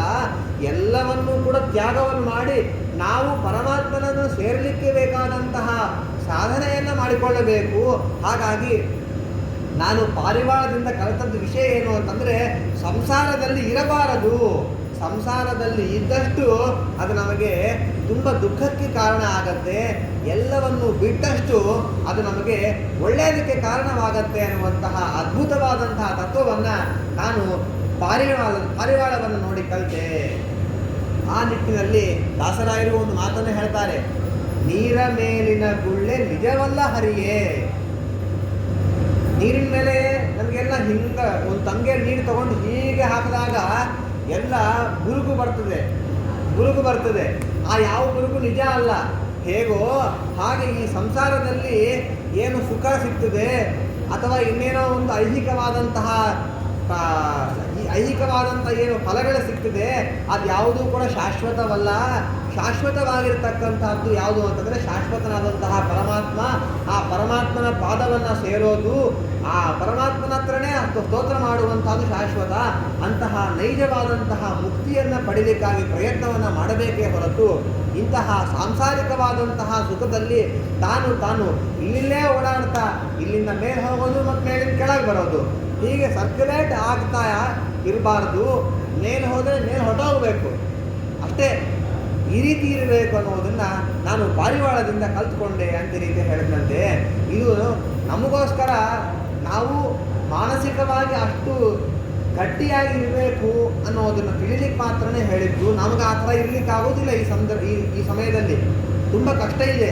ಆದರೆ ಅದಕ್ಕೋಸ್ಕರ ಪ್ರಯತ್ನವನ್ನಾದರೂ ಕೂಡ ನಾವು ಮಾಡಬೇಕು ಅನ್ನೋದನ್ನು ಈ ಪಾರಿವಾಳದ ತತ್ವದಿಂದಾಗಿ ನಾವು ತಿಳಿಯಬೇಕು. ಹಾಗೆ ಇನ್ನೊಂದು ಯಾವುದು ಅಂತಂದರೆ, 9ನೇ ಗುರು ಯಾವುದು ಅಂತಂದರೆ ಹೆಬ್ಬಾವು, ಅನಕೊಂಡ ಅಂತಂತೀವಲ್ಲ ಅದು. ಅದನ್ನು ನೋಡಿ ನಾ ಏನು ಕಲ್ತ್ಕೊಂಡೆ ಅಂತಂದರೆ, ಹೆಬ್ಬಾವು ಹೇಗೆ ಅಂತಂದರೆ ಬಹಳ ಆಲಸ್ಯ ವ್ಯಕ್ತಿ ಅದು. ಸಾಧಾರಣ ಹಾವುಗಳಂತೆ ಎಲ್ಲ ಕಡೆ ಓಡಾಡೋದು, ಎಲ್ಲ ಕಡೆ ತಿರುಗೋದು ಮಾಡೋದಿಲ್ಲ. ತನ್ನ ಪಾರ್ಟಿಗೆ ತಾನೇನು ಮಾಡ್ತದೆ ಅಂತಂದರೆ ಯಾವುದೋ ಒಂದು ಟೊಂಗೆಗೆ ಸುತ್ತಕೊಂಡು ಇರ್ತದೆ, ಅಲ್ಲೇ ಆರಾಮಾಗಿರ್ತದೆ. ಮಹಾ ಆಲಸ್ಯ. ಯಾವುದಾದ್ರೂ ಒಂದು ಪಕ್ಷಿನೋ ಯಾವುದಾದ್ರೂ ಒಂದು ಪ್ರಾಣಿನೋ ಅದರ ಹತ್ರ ಬಂದರೆ ಬಿಡೋದಿಲ್ಲ. ಅದನ್ನು ಹಿಡಿದು ನುಂಗಿ ತಿಂದು ಹಾಳು ಮಾಡಿ ಸಾಯಿಸಿಬಿಡ್ತದೆ. ಇದು ಆ ಹೆಬ್ಬಾವಿಗೆ ಇರತಕ್ಕಂತಹ ಒಂದು ಗುಣನೋ ಅಥವಾ ಅದು ಮಾಡುವಂತಹ ಕೆಲಸ. ಹಾಗಾಗಿ ನಾವು ಏನು ಮಾಡಬೇಕು, ಹೆಬ್ಬಾವಿನಿಂದ ಕಲಿಯೋದೇನ್ರಿ, ಸಾಯಿಸಬೇಕಾ ಇನ್ನೊಬ್ಬರನ್ನ ಅಂತಂದರೆ ಸಾಯಿಸೋದಲ್ಲ. ಹೆಬ್ಬಾವಿನಿಂದ ನಾವು ತಿಳಿಯಬೇಕಾದ ಏನು ಅಂತಂದರೆ, ನಾವು ಯಾವುದಕ್ಕೂ ಕೂಡ ಹಸಿವೆ ಆಯಿತು ಅಂದರೆ ಮಾತ್ರ ವಿಷಯ ಭೋಗವನ್ನು ಮಾಡಬೇಕು. ಇಲ್ಲಪ್ಪ ಇನ್ನು ತಿನ್ನದೇ ಹೋದರೆ ನಂಗೆ ಇರ್ಲಿಕ್ಕಾಗೋದಿಲ್ಲ, ಇನ್ನು ಏನು ಕುಡಿದೇ ಹೋದರೆ ನಂಗೆ ಇರ್ಲಿಕ್ಕಾಗೋದಿಲ್ಲ ಅನ್ನುವಷ್ಟು ಸಮಯವನ್ನು ನಾವು ಕೊಟ್ಟು ಅವಾಗ ಏನು ಮಾಡಬೇಕು ಅಂತಂದರೆ ತಿನ್ನೋದು ಕುಡಿಯೋದು ಮಾಡಬೇಕು. ನಾವು ಹಾಗೆ ಮಾಡ್ತೀವ? ಆಹಾ, ಬೆಳಗ್ಗೆ ಎಲ್ಲ ಅನ್ನಕ್ಕೆಲ್ಲ ಆದ ತಕ್ಷಣ ಒಂದು ಲೋಟ ಹಾಲು ಮತ್ತು ಫಳಾರ ತಿನ್ಕೊಂಬಂದು ಕೂತಿರ್ತೀವಿ. ಅಲ್ಲೇ ಪಕ್ಕದಾಗ ಒಂದು ಉಂಡಿ ಇರುತ್ತೆ, ಉಂಡಿ ಭಯ ಹಾಕೊಂಡ್ಬಿಡೋದು. ಆಮೇಲೆ ಸ್ವಲ್ಪ ನಿದ್ರೆ ಮಾಡ್ತೀನಿ ಅಂತ ನಿದ್ರೆಗೆ ಹೋಗೋದು. ಆ ನಿದ್ರೆ ಮಾಡಬೇಕಾದ್ರೆ ಪಕ್ಕದಲ್ಲಿ ಒಂದು ಚಕ್ಲಿ ಕೊಳಗಡೆ ಇಟ್ಕೊಂಡು ಹಾಕ್ಕೊತಾ ಇರೋದು. ಮತ್ತು ಊಟಕ್ಕೆ ಹೋಗ್ತೀವಿ, ಊಟ ಎಲ್ಲ ಆಗ್ತದೆ. ಊಟ ಎಲ್ಲ ಮುಗಿಸ್ಕೊಂಬಂದ್ಮೇಲೆ ಅಲ್ಲೇನೋ ಒಂದು ಬಾಳೆಹಣ್ಣು ತಿನ್ನೋದು, ಏನೋ ಹಣ್ಣು ತಿನ್ನೋದು, ತಿಂತಾನೇ ಇರ್ತೀವಿ. ಗ್ಯಾಪ್ ಕೊಡೋದಿಲ್ಲ, ಯಾವುದಕ್ಕೂ ಕೂಡ ಗ್ಯಾಪ್ ಬೇಕು. ಯಾರಾದರೂ ಒಬ್ಬರು ನಮ್ಮನ್ನ ಮೇಲಿನ ಮೇಲೆ ಮಾತಾಡಿಸ್ತಾ ಇದ್ದರೆ ನಾವು ಅಂತೀವಿ, ಸ್ವಲ್ಪ ತಡಿಯಪ್ಪ, ಸ್ವಲ್ಪ ತಡಿ ಅಂತಂತೀವಿ ನಾವು. ಹಾಗೆ ಪ್ರತಿಯೊಂದರಲ್ಲೂ ಕೂಡ ನಾವು ತಾಳಬೇಕು. ತಾಳಿ ವಿಷಯ ಭೋಗವನ್ನು ಮಾಡಬೇಕು. ಬೇಗ ಮಾಡ್ತಾನೇ ಇರೋದಲ್ಲ. ಇದನ್ನು ನಾವು ಹೆಬ್ಬಾವಿನಿಂದ ಕಲಿಬೇಕು. ಹೆಬ್ಬಾವು ಆಹಾರ ಸಿಕ್ಕಾಗ ಮಾತ್ರ ಭೋಗ ಮಾಡುತ್ತೆ, ಆಮೇಲೆ ತನ್ನ ಪಾಟಿಗೆ ತಾನಿರ್ತದೆ. ಹಾಗೆ ಮನುಷ್ಯನು ಕೂಡ ಸಿಕ್ಕಾಗ ತಿನ್ನೋದು, ಇಲ್ಲದೆ ಇದ್ದಾಗ ಸುಮ್ಮನಿರೋದು ಅನ್ನುವಂತಹ ಒಂದು ತತ್ವವನ್ನು ಹೆಬ್ಬಾವಿನಿಂದಾಗಿ ನಾವು ಕಲಿಯಬೇಕು ಅನ್ನುವಂತಹ ವಿಷಯವನ್ನು ಆ ಅವಧೂತರು ತಿಳಿಸ್ತಾರಂತೆ. ಅದಾದ ಮೇಲೆ ಮತ್ತೊಂದು ಗುರು ಯಾವುದು ಅಂತಂದರೆ ಸಮುದ್ರವನ್ನು ನೋಡಿ ನಾನು ಕಲಿತೆ. ಸಮುದ್ರದ ನೋಡಿ ಏನು ಕಲಿಯೋದ್ರಿ? ಸಮುದ್ರದಿಂದ ಅಂತಂದರೆ, ಸಮುದ್ರ ಯಾವುದಾದ್ರೂ ಒಂದು ಮಳೆಗಾಲ ಬಂತು ಅಂತಂದರೆ ನದಿಗಳು ಹೆಚ್ಚಾಗ್ತದೆ, ಊರಿಗೆ ನದಿ ಹೋಗ್ತದೆ, ಮನೆಯನ್ನು ಹಾಳು ಮಾಡ್ತದೆ, ಗಿಡವನ್ನು ಹಾಳು ಮಾಡ್ತದೆ, ಗುಡಿಯನ್ನು ಹಾಳು ಮಾಡ್ತದೆ, ಮನುಷ್ಯರನ್ನು ಸಾಯಿಸ್ತದೆ, ಎಲ್ಲ ವಿಧವಾದಂತಹ ಧ್ವಂಸವನ್ನು ಮಾಡ್ತದೆ. ಮಾಡಿ ಆ ನದಿ ಎಲ್ಲಿ ಸೇರ್ತದೆ? ಸಮುದ್ರಕ್ಕೆ ಹೋಗಿ ಸೇರ್ತದೆ. ಸಮುದ್ರಕ್ಕೆ ಹೋಗಿ ಸೇರಿದಾಗ ಅಷ್ಟು ನೀರು ಬಂತು ಅಂತ ಸಮುದ್ರ ಹೆಚ್ಚಾಗತ್ತಾ? ಅಥವಾ ನೀರು ಕಮ್ಮಿ ಆಯಿತು ಅಂದರೆ ಸಮುದ್ರ ಕಮ್ಮಿ ಆಗುತ್ತಾ? ಆಗೋದಿಲ್ಲ. ಹಾಗಾಗಿ ನೀರು ಹೆಚ್ಚು ಬಂದರೂ ಕಮ್ಮಿ ಬಂದರೂ ಸಮುದ್ರ ತಾನು ಹೇಗಿತ್ತೋ ಹಾಗೇ ಇದೆ. ಹಾಗೆ ನಾವೇನು ಮಾಡಬೇಕು ಅಂತಂದರೆ, ಇವತ್ತೊಂದು 10 ರೂಪಾಯಿ, ಇವತ್ತೊಂದು 1,00,000 ರೂಪಾಯಿ ಬಂತು ಅಂತ ಸಂತೋಷ ಪಡೋದು, ನಾಳೆ ಭಿಕ್ಷೆ ಬೇಡುವಂತಹ ಪರಿಸ್ಥಿತಿ ಬಂತು ಅಂತ ದುಃಖ ಪಡೋದು ಮಾಡಬಾರದು. ಸಮಾನವಾಗಿ ಇರಬೇಕು. ಎಲ್ಲ ಏನು ಬಂದರೂ ಕೂಡ ಅದೆಲ್ಲವೂ ಕೂಡ ಪರಮಾತ್ಮನಿಂದ ಬಂದದ್ದು. ನಾವು ಮಾಡಿಕೊಂಡಂತಹ ಪ್ರಾರಬ್ಧ ಕರ್ಮಗಳು, ನಾವು ಮಾಡಿಕೊಂಡಂತಹ ಆ ಪರಿಸ್ಥಿತಿಗಳಿಂದ ನಮಗೆ ಇಂತಹ ಆ ಪರಿಸ್ಥಿತಿ ಬಂದಿದೆ, ನಾವು ಮಾಡಿಕೊಂಡದ್ದು ನಮಗೆ ಸಿಕ್ಕಿದೆ ಅಂತ ರೀತಿಯಾಗಿ ನಾವು ತಿಳಿಯಬೇಕಷ್ಟೇ ಹೊರತು ಸುಖೋದ್ರೇಕವನ್ನಾಗಲಿ ದುಃಖೋದ್ರೇಕವನ್ನಾಗಲಿ ಮಾಡಿಕೊಳ್ಳುತ್ತಾ ನಮ್ಮ ವ್ಯಕ್ತಿತ್ವವನ್ನು ನಾವು ಹಾಳು ಮಾಡಿಕೊಳ್ಳಬಾರದು ಅನ್ನುವಂತಹ ಒಂದು ತತ್ವವನ್ನು ಸಮುದ್ರದಿಂದಾಗಿ ನಾವು ತಿಳಿಯಬೇಕು ಅನ್ನುವಂತಹ ವಿಷಯವನ್ನು ಆ ಮಹಾನುಭಾವರು ತಿಳಿಸ್ತಾರಂತೆ. ಅದಾದ ಮೇಲೆ ಪತಂಗ ಅಂದರೆ ಚಿಟ್ಟೆ ಹುಳ. ಆ ಚಿಟ್ಟೆ ಹುಳ ಏನು ಮಾಡ್ತದೆ ಅಂತಂದರೆ, ನಾವೆಲ್ಲ ಮನೇಲಿ ಏನು ಮಾಡ್ತೀವಿ, ಸಾಯಂಕಾಲ ಆದ ತಕ್ಷಣ ದೇವರ ಮನೆ ಹತ್ರ ಹೋಗಿ ದೇವ್ರ ದೀಪವನ್ನು ಹಚ್ತೀವಿ. ದೇವ್ರ ದೀಪ ಹಚ್ಚಿದಾಗ ಎಲ್ಲ ವಿಧವಾದಂತಹ ಚಿಟ್ಟೆಗಳು ಬರ್ತದೆ. ಅವುಗಳಿಗೆ ಏನು ಅನ್ನಿಸ್ತದೆ ಅಂತಂದರೆ, ಆ ದೀಪವನ್ನು ನೋಡಿ ಇದೇನೋ ಒಂದು ಆಹಾರ ಅಂತ ಅನ್ನಿಸ್ತದೆ, ಅಥವಾ ಇನ್ನೇನೋ ಒಂದು ಪದಾರ್ಥ ಅಂತ ಅನ್ನಿಸ್ತದೆ. ಪದಾರ್ಥ ಅಂತ ರೀತಿಯಾಗಿ ಅದು ಬೆಂಕಿ, ಆ್ಯಕ್ಚುಲಿ ಅದು ದೀಪ ಸುಡತ್ತೆ, ಆದರೆ ಅದು ದೀಪ ಅಂತ ಗೊತ್ತಿಲ್ಲ, ಅದರಿಂದ ಸುಡತ್ತೆ ಅಂತ ಗೊತ್ತಿಲ್ಲ. ಅದೇನೋ ಒಂದು ಪದಾರ್ಥ, ಏನೋ ಒಂದು ಹಣ್ಣು ಅಂತ ತಿಳ್ಕೊಂಡು ಅದರ ಹತ್ರ ಹೋಗುತ್ತೆ, ಮೈಯನ್ನು ಸುಟ್ಟಿಕೊಳ್ತದೆ, ಮೈಯನ್ನು ಹಾಳು ಮಾಡಿಕೊಂಡು ಸತ್ತೋಗ್ತದೆ. ಹಾಗೆ ನಾವು ಚಿಟ್ಟೆ ಹುಳದಿಂದ ಕಲಿಯಬೇಕಾದ್ದೇನು ಅಂತಂದರೆ, ಎಲ್ಲಾದರೂ ಹೋಗಬೇಕಾದಾಗ ಪರ ಸ್ತ್ರೀಯರು ಕಾಣಿಸ್ತಾರೆ, ಇನ್ಯಾರೋ ಒಂದು ವಿಷಯಗಳು ಸಿಗ್ತದೆ, ವಿಷಯಗಳು ಸಿಕ್ತು ಅಂತ ಆ ವಿಷಯ ಭೋಗವನ್ನು ಮಾಡ್ತಾ ಅಲ್ಲೇ ಕಾಲವನ್ನು ಅಪಹರಣ ಮಾಡ್ತಾ ಸಾಧನೆಯನ್ನು ಮಾಡೋದು ಬಿಟ್ಟು ನಮ್ಮ ದೇಹವನ್ನು ನಾವು ಹಾಳು ಮಾಡಿಕೊಳ್ಳೋದು ಒಳ್ಳೆಯದಲ್ಲ. ಸಮಯವನ್ನು ಹಾಳು ಮಾಡ್ಕೋಬಾರ್ದು. ಆದಷ್ಟು ಯಾವುದೇ ವಿಧವಾದಂತಹ ಸಂಘಗಳಿಗೆ, ಯಾವುದೇ ವಿಧವಾದಂತಹ ವಿಷಯ ಭೋಗಗಳನ್ನು ಮಾಡದೆ ಸಿಕ್ಕದ್ರಲ್ಲಿ ಸಂತೋಷವಾಗಿ ಇರ್ತಾ ಅಲಂಬುದ್ಧಿಯಿಂದಾಗಿ ಪರಮಾತ್ಮನನ್ನು, ಹರಿಪಾದವನ್ನು ಸೇರುವಂತಹ ತತ್ವವನ್ನು, ಸಾಧನೆಯನ್ನು ಮಾಡಿಕೊಳ್ಳುತ್ತಾ ಜೀವನವನ್ನು ಮಾಡಬೇಕು ಅನ್ನುವಂತಹ ಅದ್ಭುತವಾದಂತಹ ತತ್ವವನ್ನು ಚಿಟ್ಟೆ ಹುಳದಿಂದ ನಾನು ಕಲಿತೆ ಅಂತನ್ನುವಂತಹ ವಿಷಯವನ್ನು ಆ ಅವಧೂತರು ಹೇಳಿದ್ರಂತೆ. ಅದಾದ ಮೇಲೆ ಇಷ್ಟರವರೆಗೆ 11 ಗುರುಗಳಾದರು. ಇನ್ನು 12ನೇ ಗುರು ಯಾವುದು ಅಂತಂದರೆ ಜೇನುಹುಳ. ಜೇನುಹುಳದಲ್ಲಿ ಇರತಕ್ಕಂತಹ ಗುಣವನ್ನು ಇನ್ನೂವರೆಗೆ ಯಾರೂ ಕೂಡ ಮಾಡಲಿಕ್ಕಾಗಲಿಲ್ಲ.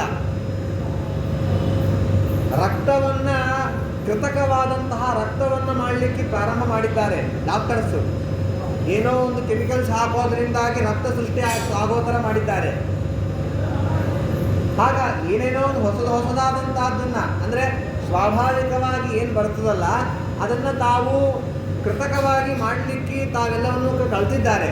ಆದರೆ ಜೇನುತುಪ್ಪ, ಜೇನುತುಪ್ಪವನ್ನು ಹೆಂಗೆ ತಯಾರು ಮಾಡಬೇಕಂತ ಇನ್ನೂ ಯಾರಿಗೂ ಗೊತ್ತೇ ಆಗಲಿಲ್ಲ. ಇನ್ನು ಇರತಕ್ಕಂಥ ಜೇನುತುಪ್ಪಕ್ಕೆ ಇಲ್ಲದ ಸಲ್ಲದ ಸಕ್ಕರೆ ಪಾಕಗಳನ್ನು, ಬೆಲ್ಲದ ಪಾಕವನ್ನು ಹಾಕಿ ಹಾಳು ಮಾಡ್ತಾರಷ್ಟೇ ಹೊರತು ಒಳ್ಳೆಯದನ್ನು ಕೊಡಲಿಕ್ಕೆ ಪ್ರಯತ್ನವನ್ನು ಮಾಡೋದಿಲ್ಲ. ಒಳ್ಳೆಯದನ್ನು ಕೊಡಲಿಕ್ಕೂ ಪ್ರಯತ್ನವನ್ನು ಮಾಡೋದಿಲ್ಲ, ಒಳ್ಳೆಯದನ್ನು ಉಳಿಸ್ಲಿಕ್ಕೂ ಪ್ರಯತ್ನವನ್ನು ಮಾಡೋದಿಲ್ಲ, ಒಳ್ಳೆಯದನ್ನು ಹೇಗೆ ನಾವು ಸಂಪಾದನೆ ಮಾಡಬೇಕನ್ನುವಂತಹ ಬುದ್ಧಿನೂ ಇಲ್ಲ. ಒಳ್ಳೆಯದನ್ನು ಹಾಳು ಮಾಡೋದು, ಒಳ್ಳೆಯದಲ್ಲದನ್ನು ಕೊಡೋದು, ಒಳ್ಳೆಯದಲ್ಲದನ್ನು ತೆಗೆದುಕೊಳ್ಳೋದು ಎಲ್ಲವೂ ಕೂಡ ಮನುಷ್ಯರು ಮಾಡುವಂತಹ ನೀಚವಾದಂತಹ ಕೆಲಸಗಳನ್ನು ನಾವೆಲ್ಲವೂ ಕೂಡ ಮಾಡ್ತಾ ಇದ್ದೀವಿ. ಆ ದುಂಬಿ ಎಷ್ಟು ಅದ್ಭುತ ರೀ. ಹೂವತ್ರ ಹೋಗ್ತದೆ, ಹೂವಲ್ಲಿ ಆ ಏನು ಮಾಧುರ್ಯ ಇರ್ತದೆ ಆ ಮಾಧುರ್ಯವನ್ನು ತಾನು ಸ್ವೀಕಾರ ಮಾಡ್ತದೆ. ಆ್ಯಕ್ಚುಲಿ ನಾವು ಕೂಡ ಆ ಮಾಧುರ್ಯವನ್ನು ತಗೊಂಡ ಮಾತ್ರಕ್ಕೆ ಅದರಿಂದ ಜೇನುತುಪ್ಪ ತಯಾರಾಗೋದಿಲ್ಲ. ಆ ಮಾಧುರ್ಯದಿಂದಾಗಿ ತಾನು ಜೇನುತುಪ್ಪವನ್ನು ತಯಾರು ಮಾಡಿ ಅವೆಲ್ಲವನ್ನು ಕೂಡ ಸಂಗ್ರಹ ಮಾಡ್ತದೆ, ಸಂಗ್ರಹ ಮಾಡಿ ಕೊಡ್ತದೆ. ಹಾಗಾಗಿ ನಾವೇನು ಮಾಡಬೇಕು ಅಂತಂದರೆ, ಒಂದು ಜೇನುಹುಳಕ್ಕೊಂದು ಇದಿದೆ, ಒಂಥರ ತಾನು ಯಾವುದನ್ನು ಕೂಡ ಭೋಗ ಮಾಡೋದಿಲ್ಲ, ಇಟ್ಟು ಹಾಳು ಮಾಡ್ತದೆ. ಹಾಳು ಮಾಡೋದು ಅಂತಂದರೆ ತನಗೂ ಇಲ್ಲ ಮತ್ತೊಬ್ರಿಗೂ ಇಲ್ಲ ಅಂತ, ಮತ್ತೊಬ್ರಿಗೆ ಇಲ್ಲ ಅಲ್ಲ ಮತ್ತೊಬ್ಬರಿಗೆ ಕೊಡ್ತದೆ ಅದು. ಹಾಗಾಗಿ ನಾವು ಏನು ಮಾಡಬೇಕು ಅಂತಂದರೆ, ಜೇನುಹುಳವನ್ನು ನೋಡಿ ಕಲಿಯಬೇಕಾದದ್ದೇನು ಅಂತಂದರೆ ಎಲ್ಲ ವಿಷಯಗಳನ್ನು ಸಂಗ್ರಹ ಮಾಡಬೇಕು. ಯಾರೋ ಒಬ್ಬರು ನಾವೆಲ್ಲೋ ಒಂದು ಕಡೆ ಯಾವುದೋ ದೊಡ್ಡ ಇನ್ಸ್ಟಿಟ್ಯೂಟ್ನಲ್ಲಿ, ಬಿಟ್ಸ್ ಪಿಲಾನಿ ಇನ್ಸ್ಟಿಟ್ಯೂಟ್ನಲ್ಲಿ ಓದ್ಕೊಂಡು ಬಂದುಬಿಟ್ಟಿರ್ತೀವಿ. ಬಂದು ನಮ್ಮ ಮನೇಲಿ ನಾವಿದ್ದಾಗ ಯಾರೋ ಒಬ್ರು ಏನೋ ಹೇಳಲಿಕ್ಕೆ ಬರ್ತಾರೆ. ನೀ ಏನು ನಂಗೆ ಹೇಳ್ತೀಯೋ, ನೀ ಏನು ನಂಗೆ ಹೇಳಲಿಕ್ಕೆ ಹೋಗಬೇಡ, ನಾನು ಎಲ್ಲ ಕಲಿತು ಬಂದಿದ್ದೇನೆ, ನಾನು ಮಹಾನುಭಾವ, ದೊಡ್ಡ ವ್ಯಕ್ತಿ ನಾನು, ನನಗೆ ನೀ ಏನು ಹೇಳಲಿಕ್ಕೆ ಹೋಗಬೇಡ ಅಂತ ಅನ್ನಬಾರ್ದು. ಯುಕ್ತಿಯುಕ್ತಂ ವಚೋಗ್ರಾಹ್ಯಂ ಬಾಲಾದಪಿ ಶುಕಾದಪಿ. ಅಲ್ಲಿ ಹೇಳುವಂತಹ ವಿಷಯ ಸರಿ ಇದ್ದರೆ ಸಣ್ಣ ಹುಡುಗ ಹೇಳಿದ್ರು ಅದನ್ನು ಸ್ವೀಕಾರ ಮಾಡಬೇಕು, ಒಂದು ಗಿಳಿ ಹೇಳಿದ್ರು ಕೂಡ ಸ್ವೀಕಾರ ಮಾಡುವಂಥ ಬುದ್ಧಿ ಇರಬೇಕು. ನೀ ಏನು ಹೇಳ್ತಿ, ನೀ ಏನು ಮಾಡ್ತಿ ಅಂತ ಇನ್ನೊಬ್ಬರನ್ನು ಬೈಯೋದು ನಾವು ಮಾಡಬಾರದು. ಅಷ್ಟು ಒಳ್ಳೆಯ ತತ್ವವನ್ನು ನಾವು ಮಧುಕರದಿಂದ ತಿಳಿಯಬೇಕು ಅನ್ನುವಂಥ ವಿಷಯವನ್ನು ಆ ಅವಧೂತರು ತಿಳಿಸ್ತಾರಂತೆ. ಅದಾದ ಮೇಲೆ ಇನ್ನೊಂದು ವಿಷಯವನ್ನು ಹೇಳ್ತಾರೆ, ಆನೆ. ಮತ್ತೊಂದು ಗುರು ನನಗೆ ಯಾವುದು ಅಂತಂದರೆ ಆನೆಯಿಂದ ನಾನೇನು ಕಲಿತೆ ಅಂತಂದರೆ, ಆನೆ ಏನು ಮಾಡ್ತದೆ ಅಂತಂದರೆ, ಒಂದು ಆನೆ ಹೋಗ್ತಿರ್ತದಂತೆ, 2-3 ಆನೆಗಳು, ಗಂಡಾನೆಗಳು ಹೋಗ್ತಿರ್ತದೆ. ಹೋದಾಗ ಅಲ್ಲೊಂದು ಹೆಣ್ಣಾನೆ ಇರ್ತದೆ. ಹೆಣ್ಣಾನೆಯನ್ನು ನೋಡಿ ಈ 3 ಆನೆ ಜಗಳ. ಈ ಹೆಣ್ಣಾನೆ ನಂದು, ಈ ಹೆಣ್ಣಾನೆ ನಂದು, ಇದು ನನಗೆ ಸೇರಬೇಕಾದದ್ದು, ನೀನು ತಗೊಳ್ಳೋ ಹಾಗಿಲ್ಲ ಅಂತ ಇದು, ನೀನು ತಗೊಳ್ಳೋ ಹಾಗಿಲ್ಲ ಅಂತ ಇದು. ಪರಸ್ಪರ ಜಗಳ ಆಡ್ತದೆ. ಜಗಳ ಆಡಿ ಏನು ಮಾಡ್ತದೆ, ಯಾರಿಗೂ ಇಲ್ಲದಿರೋ ಥರ ಮಾಡಿಕೊಂಡು ಹಾಳು ಮಾಡಿಕೊಳ್ತದೆ. ಹಾಗೆ ನಾವು ಯಾವುದಾದ್ರೂ ಒಂದು ಪದಾರ್ಥ ನಮಗೆ ಸಿಕ್ಕಾಗ ನಾವು ಕೂಡ ಪದಾರ್ಥ ಅಂತಂದರೆ ಸ್ತ್ರೀಯರು, ಇಲ್ಲಿ ಈ ಜಗತ್ತಿನಲ್ಲಿ ಆಗುವಂತಹ ಪರಸ್ತ್ರೀಯರ ಅಪಹರಣ ಅಂತನ್ನುವಂಥ ಒಂದು ಕೆಟ್ಟ ಕೆಲಸ ಏನು ನಡೀತಾ ಇದೆ, ಸ್ತ್ರೀಯರು ಕಂಡಾಗ ಈ ಸ್ತ್ರೀ ನಂದು, ಈ ಸ್ತ್ರೀ ನಂದು, ಇವಳು ನನ್ನವಳು ಅಂತ ರೀತಿಯಾಗಿ ಆ ಹೆಣ್ಣಿನಗೋಸ್ಕರವಾಗಿ ತಾವು ಮೋಹಿತರಾಗಿ ಜಗಳವನ್ನು ಆಡಿ ತಾವು ಇದು ಮಾಡಬಾರ್ದು. ತಮಗೋಸ್ಕರ ವಿನಿಯೋಗ ಮಾಡಿ ಯಾವುದು ತನ್ನದೋ ಅದನ್ನು ಮಾತ್ರ ತಾವು ಭೋಗ ಮಾಡಬೇಕು, ಯಾವುದು ತನ್ನದೋ ಅದನ್ನು ಮಾತ್ರ ತಾವು ಸ್ವೀಕಾರ ಮಾಡಬೇಕು. ಮತ್ತೊಬ್ಬರ ಹೆಣ್ಣನ್ನು ಕಣ್ಣೆತ್ತಿ ಸಹಿತ ನೋಡಬಾರದು ಅನ್ನುವಂತಹ ವಿಷಯವನ್ನು ತ್ಯಾಗ ಬುದ್ಧಿ. ಆನೆಯಂತೆ ಹೋಗಿ ಆನೆಯಂತೆ ಎಲ್ಲವನ್ನು ಕೂಡ ನನ್ನ ಮೇಲೆ ಹಾಕ್ಕೊಳ್ಳೋದಲ್ಲ, ಎಲ್ಲವನ್ನು ಬಿಟ್ಟು ನನಗೆ ಬಂದದ್ದಲ್ಲಿ ನಾನು ಸಂತೋಷ ಪಡಬೇಕನ್ನುವಂಥ ವಿಷಯವನ್ನು ಆನೆಯಿಂದ ನಾನು ಕಲಿತೆ ಎನ್ನುವಂಥ ವಿಷಯವನ್ನು ಆ ಅವಧೂತರು ಹೇಳ್ತಾರಂತೆ. ಅದಾದ ಮೇಲೆ ಮತ್ತೊಬ್ಬ ಗುರು ಯಾರು ಅಂತಂದರೆ ಜೇನುತುಪ್ಪವನ್ನು ಸಂಗ್ರಹ ಮಾಡುವಂಥ ವ್ಯಕ್ತಿ. ಜೇನುತುಪ್ಪವನ್ನು ಸಂಗ್ರಹ ಮಾಡುವಂಥ ವ್ಯಕ್ತಿ ಏನು ಮಾಡ್ತಾನೆ ಅಂತಂದರೆ ಆ ಜೇನುತುಪ್ಪವನ್ನು ಸ್ವೀಕಾರ ಮಾಡ್ತಾನೆ, ಸ್ವೀಕಾರ ಮಾಡಿ ಮಾರ್ತಾನೆ, ಮಾರಾಟ ಮಾಡ್ತಾನೆ. ಆ ಜೇನುತುಪ್ಪ ಅವನು ತಯಾರು ಮಾಡಿದ್ದ? ಏನು ಮಾಡ್ದ ಹೇಳಿ ಆ ವ್ಯಕ್ತಿ? ಹೋದ, ಇದ್ದದ್ದನ್ನು ಹಾಳು ಮಾಡ್ತಾನೆ ಅಷ್ಟೇ ಹೊರತು ಆ ಎಲ್ಲ ಪ್ರಾಣಿಗಳಿಗೆ ಹಿಂಸೆಯನ್ನು ಮಾಡಿ ಆ ಇದನ್ನು ಸ್ವೀಕಾರ ಮಾಡ್ತಾನೆ. ಮಾಡಿ ಏನು ಮಾಡ್ತಾನೆ? ಮಾರಾಟ ಮಾಡ್ತಾನೆ. ಮಾರಾಟ ಮಾಡಿ ದುಡ್ಡನ್ನು ಇಟ್ಕೋತಾನೆ. ಆ ದುಡ್ಡನ್ನು ತನಗೋಸ್ಕರ ಮಾತ್ರ ಇಟ್ಕೋತಾನೆ. ಇಟ್ಕೊಂಡು ಅವನು ತಿನ್ನೋದಿಲ್ಲ, ಮತ್ತೊಬ್ಬರಿಗೂ ಕೊಡೋದಿಲ್ಲ. ಶಾಸ್ತ್ರದಲ್ಲಿ ಇದೆ, ದಾನಂ ಭೋಗೋ ನಾಶಸ್ತಿಸ್ರಹ. ಎಲ್ಲ ಪದಾರ್ಥಗಳಿಗೂ ಕೂಡ ಮೂರೇ ಗತಿಯಂತೆ. ಆ ಪದಾರ್ಥವನ್ನು ಇನ್ನೊಬ್ಬರಿಗೆ ಕೊಡಬೇಕು, ಅಥವಾ ಆ ಪದಾರ್ಥವನ್ನು ತಾನು ಭೋಗ ಮಾಡಬೇಕು. ಇಲ್ಲ ನಾನು ಕೊಡೋದು ಇಲ್ಲ, ಇನ್ನೊಬ್ಬರಿಗೆ ಕೊಡೋದಿಲ್ಲ, ನಾನು ಭೋಗ ಮಾಡೋದಿಲ್ಲ ಅಂತಂದರೆ ಹಾಗೆ ಇಟ್ಟರೆ ಯಾರೋ ಒಬ್ರು ಬರ್ತಾರೆ, ಎತ್ಕೊಂಡು ಹೋಗ್ತಾ ಇರ್ತಾರೆ ಅಷ್ಟೇ. ಹಾಗಾಗಿ ನಾವೇನು ಮಾಡಬೇಕಂತಂದರೆ ಪದಾರ್ಥಗಳಿಗೆ ಮೂರೇ ಸ್ಥಿತಿ, ಒಂದು ತಿನ್ನಬೇಕು, ಇಲ್ಲ ಕೊಡಬೇಕು. ಹಾಗಾಗಿ ಅವನು ಆ ಮಧು ತನ್ನದಲ್ಲದ ಮಧುವನ್ನು ತಾನು ಸ್ವೀಕಾರ ಮಾಡಿ ಧನವನ್ನು ಸಂಪಾದನೆ ಮಾಡಿದ್ನಲ್ಲ, ಅದನ್ನು ಇನ್ನೊಬ್ಬರಿಗೆ ಕೊಡಬೇಕು ಅಥವಾ ತಾನು ತಿನ್ನಬೇಕು. ತಾನೂ ತಿನ್ನಲ್ಲ, ಇನ್ನೊಬ್ರಿಗೆ ಕೊಡೋದು ಇಲ್ಲ ಅಂತಂದರೆ ಅದು ಹಾಳಾಗ್ತದೆ. ಹಾಗಾಗಿ ಏನು ಮಾಡಬೇಕಂತಂದರೆ ಯಾವುದನ್ನು ಕೂಡ ಹಾಳು ಮಾಡಬಾರದು ಅನ್ನುವಂಥ ವಿಷಯವನ್ನು ಆ ಮಧುಹ ಅವನಿಂದ ನಾನು ಕಲಿತೆ ಅಂತ ರೀತಿಯ ವಿಷಯವನ್ನು ಹೇಳ್ತಾರಂತೆ. ಅದಾದ ಮೇಲೆ ಮತ್ತೊಬ್ಬ ಗುರು ಯಾವುದು ಅಂತಂದರೆ ಜಿಂಕೆ, ಡೀರ್. ಆ ಜಿಂಕೆಯಿಂದ ನಾನೊಂದು ವಿಷಯವನ್ನು ಕಲ್ತ್ಕೊಂಡೆ ಅಂತಂದ್ರೆ, ಜಿಂಕೆ ಏನು ಮಾಡ್ತಿದೆ ಅಂತಂದರೆ ಇವಾಗೆಲ್ಲ ಅಂಥ ಪರಿಸ್ಥಿತಿ ಇಲ್ಲ, ಹಳೆ ಕಾಲದಲ್ಲಿ ಆ ಪರಿಸ್ಥಿತಿ ಇತ್ತು. ಏನಂತಂದರೆ ಈಗಿನ ಕಾಲದಲ್ಲಿ ಒಂದು ಗನ್ನಿಗೆ ಒಂದು ಮತ್ತು ಇಂಜೆಕ್ಷನನ್ನು ಇಟ್ಕೊಂಡು ಆ ಜಿಂಕೆ ಬಂದ ತಕ್ಷಣ ಜಿಂಕೆಗೆ ಶೂಟ್ ಮಾಡಿ ಜಿಂಕೆಯನ್ನು ಅಪಹಾರ ಮಾಡ್ತಾರೆ. ಆದರೆ ಹಳೆ ಕಾಲದಲ್ಲಿ ಆ ಥರ ಎಲ್ಲ ಪರಿಸ್ಥಿತಿಗಳು ಇರ್ತಿದ್ದಿಲ್ಲ. ಇನ್ನೇನು ಮಾಡ್ತಿದ್ರು ಅಂತಂದರೆ ವಿಚಿತ್ರವಾದಂತಹ ಹಾಡು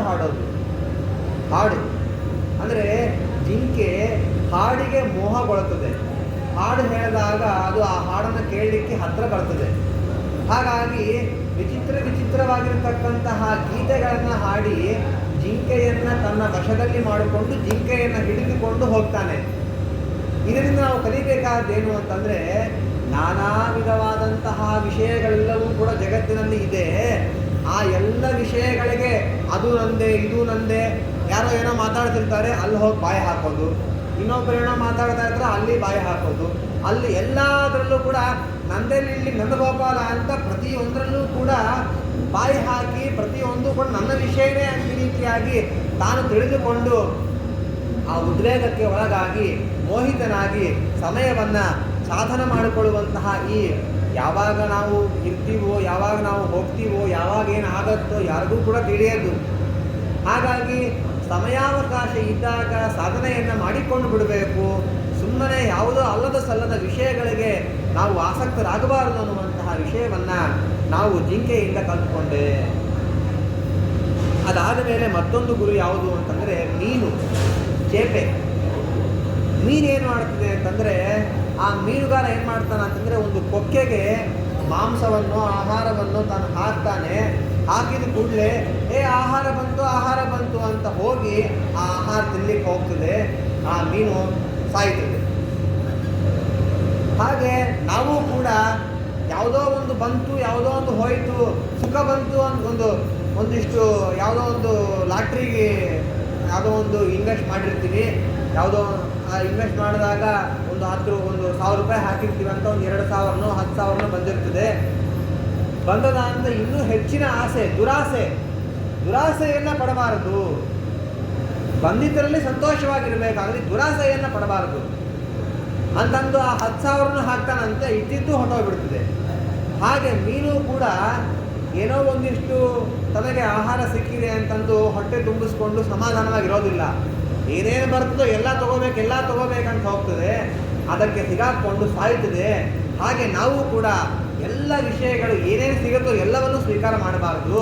ನಮಗೆ ಎಷ್ಟು ಬೇಕೋ ಅಷ್ಟನ್ನು ಮಾತ್ರ ಸ್ವೀಕಾರ ಮಾಡಿಕೊಂಡು ಮಿಕ್ಕಿದ್ದನ್ನು ಬಿಡಬೇಕು. ಬಿಟ್ಟರೆ ನಮಗೆ ಒಳ್ಳೆಯ ಶ್ರೇಯಸ್ಸು ಉಂಟಾಗೋದಿದೆ ಅನ್ನುವಂತಹ ವಿಷಯವನ್ನು ಆ ಮಹಾನುಭಾವರು ಅವಧೂತರು ತಿಳಿಸ್ತಾರಂತೆ. ಅದಾದ ಮೇಲೆ ಮತ್ತೊಂದು ಯಾವುದು ಅಂತಂದರೆ ಇದೆ.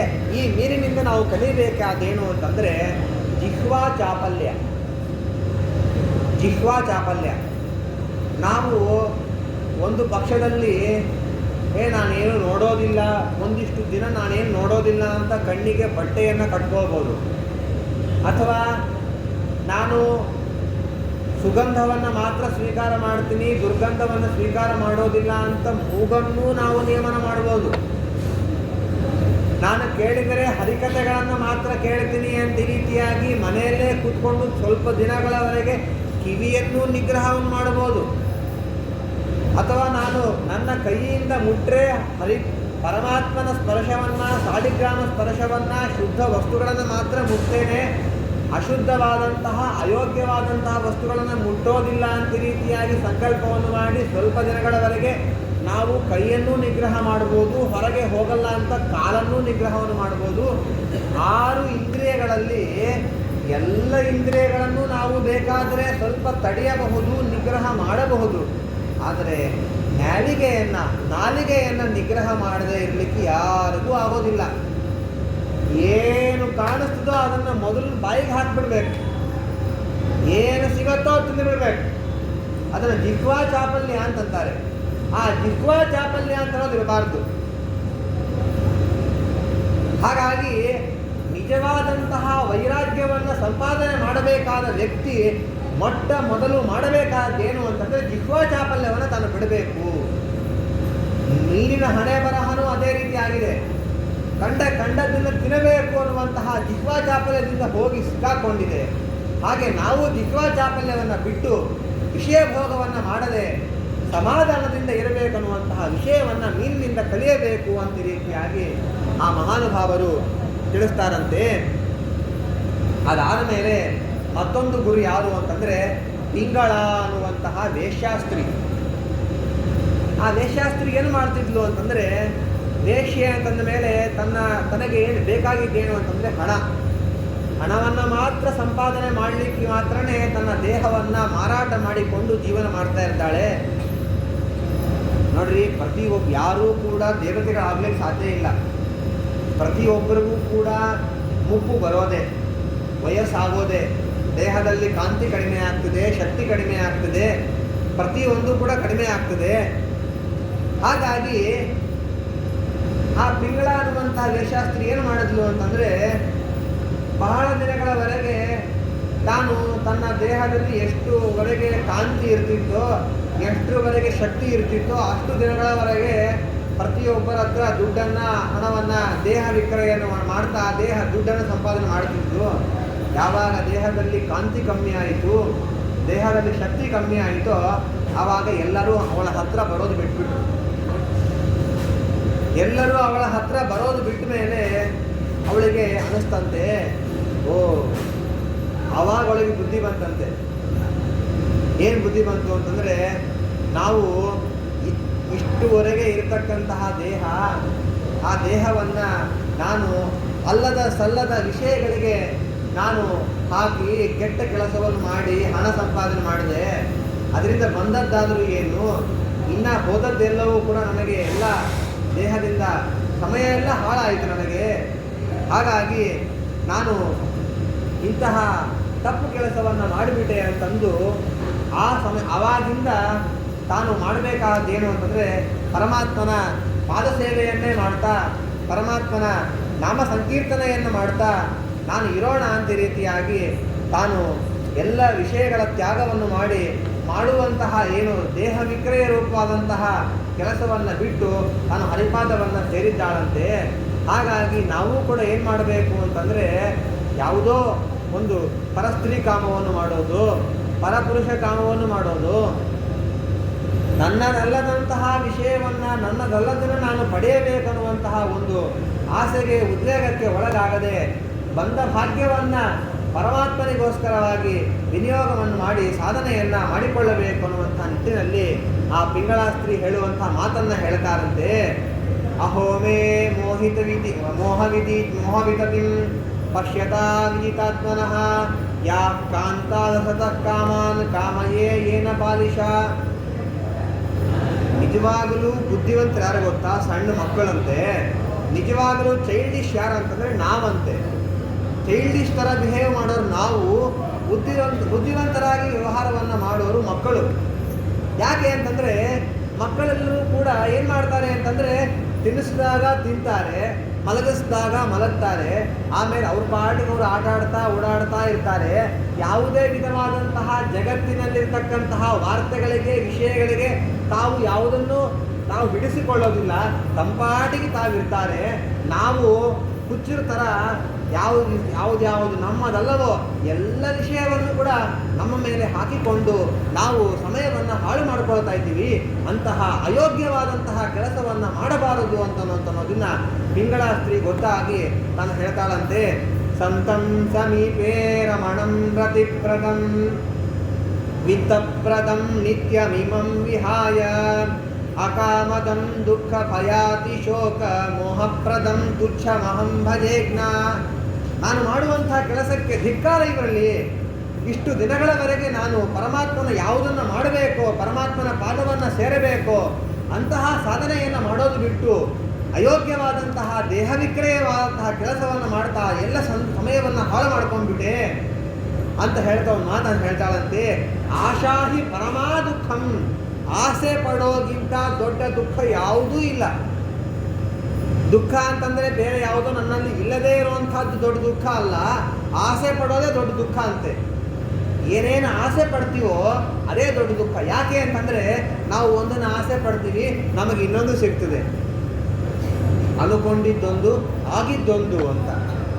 ಹಾಗೆ ಆಸೆ ಅನ್ನೋದು ಪರಮ ದುಃಖಕರವಾದದ್ದು. ಯಾರೂ ಕೂಡ ದುರಾಸೆಯನ್ನು ಪಡಬಾರದು ಅನ್ನುವಂತಹ ವಿಷಯವನ್ನು ಹೇಳ್ತಾ, ಆಶಾಹಿ ಪರಮಂ ದುಃಖಂ ನೈರಾಶ್ಯಂ ಪರಮಂ ಸುಖಂ. ಏನೂ ಬಯಸದೇ ಇರೋದೇ ಸುಖ, ಎಲ್ಲವನ್ನೂ ಬಯಸೋದೇ ದುಃಖ. ಹಾಗಾಗಿ ಎಲ್ಲರೂ ಕೂಡ ಪರಮಾತ್ಮನನ್ನು ಭರಿಸಿ ಆ ಪರಮಾತ್ಮನ ಅನುಗ್ರಹಕ್ಕೆ ಪಾತ್ರರಾಗಬೇಕು ಅನ್ನುವಂತಹ ವಿಷಯವನ್ನು ಪಿಂಗಳ ಅನ್ನುವಂತಹ ಸ್ತ್ರೀಯಿಂದ ನಾನು ಕಲ್ತ್ಕೊಂಡೆ ಅಂತ ಹೇಳಿದ್ರಂತೆ.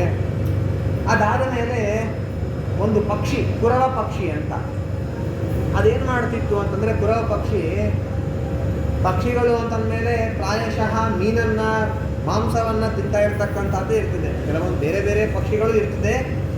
ಈ ಕುರವ ಪಕ್ಷಿ ಏನು ಮಾಡ್ತದೆ ಅಂತಂದರೆ, ಒಂದು ನದಿ ಹತ್ರ ಹೋಗಿ ನದಿ ದಂಡೆ ಮೇಲೆ ನಿಂತ್ಕೊಂಡು ಹಿಂಗೊಂದು ಮೀನನ್ನು ಬಾಯಿಗೆ ಹಾಕ್ಕೊಳ್ತಂತೆ. ಅದನ್ನು ಇಟ್ಕೊಂಡು ನಿಧಾನ ತಿನ್ನಬೇಕು ಅಂತ ಇಟ್ಕೊಂಡಿತ್ತಂತೆ. ಒಂದು 4-5 ಅದರಿಗಿಂತ ದೊಡ್ಡ ದೊಡ್ಡ ಪಕ್ಷಿಗಳು ಹತ್ರ ಬಂತಂತೆ. ಹತ್ರ ಬಂದ ತಕ್ಷಣ ಅದಕ್ಕೆ ಅರ್ಥ ಆಯಿತು, ಓ ಇದನ್ನು ಇಲ್ಲಿ ಇಟ್ಕೊಂಡ್ರೆ ನನಗೆ ಸಿಗೋದಿಲ್ಲ ಅಂತ ಇಟ್ಕೊಂಡು ಏನು ಮಾಡ್ತು ಅಂತಂದರೆ ಅದನ್ನು ಉಗುಳಿಬಿಡ್ತಂತೆ, ಬಿಸಾಕಿಬಿಡ್ತಂತೆ. ಅದನ್ನು ಬಿಸಾಕಿ ತಾನು ಹೊಟ್ಟೋಯ್ತಂತೆ. ಹೊಟ್ಟೋದ ಮೇಲೆ ಇವೆಲ್ಲ ಏನು ಬಂದವಲ್ಲ ಇವುಗಳು ಅವು ಪಾಟಿಗೆ ಅದೇನು ತಿನ್ನಬೇಕೋ ತಿಂದು ಹೊಟ್ಟೋಯ್ತಂತೆ. ಆಮೇಲೆ ಇದು ತನಗೆ ಬೇಕಾದನ್ನು ತಾನು ಸ್ವೀಕಾರ ಮಾಡಿಕೊಂಡು ಹೋಯ್ತಂತೆ.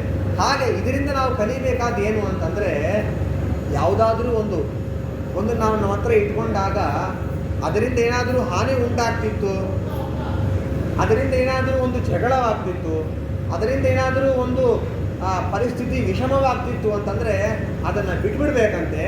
ಅದನ್ನು ಬಿಟ್ಬಿಟ್ಟು ಯಾವಾಗ ಅದರಿಂದ ನಮಗೆ ಹಾನಿ ಉಂಟಾಗೋದಿಲ್ವೋ ಆ ಸಮಯದಲ್ಲಿ ಆ ವಿಷಯವನ್ನು ನಾವು ಸ್ವೀಕಾರ ಮಾಡೋದನ್ನು ಕಲಿಬೇಕನ್ನೋದನ್ನು ಕುರವ ಪಕ್ಷಿಯಿಂದ ನಾವು ಕಲಿಬೇಕು ಅಂತ ಈ ರೀತಿಯಾಗಿ ವಿಷಯವನ್ನು ಆ ಅವಧೂತರು ಹೇಳ್ತಾರಂತೆ.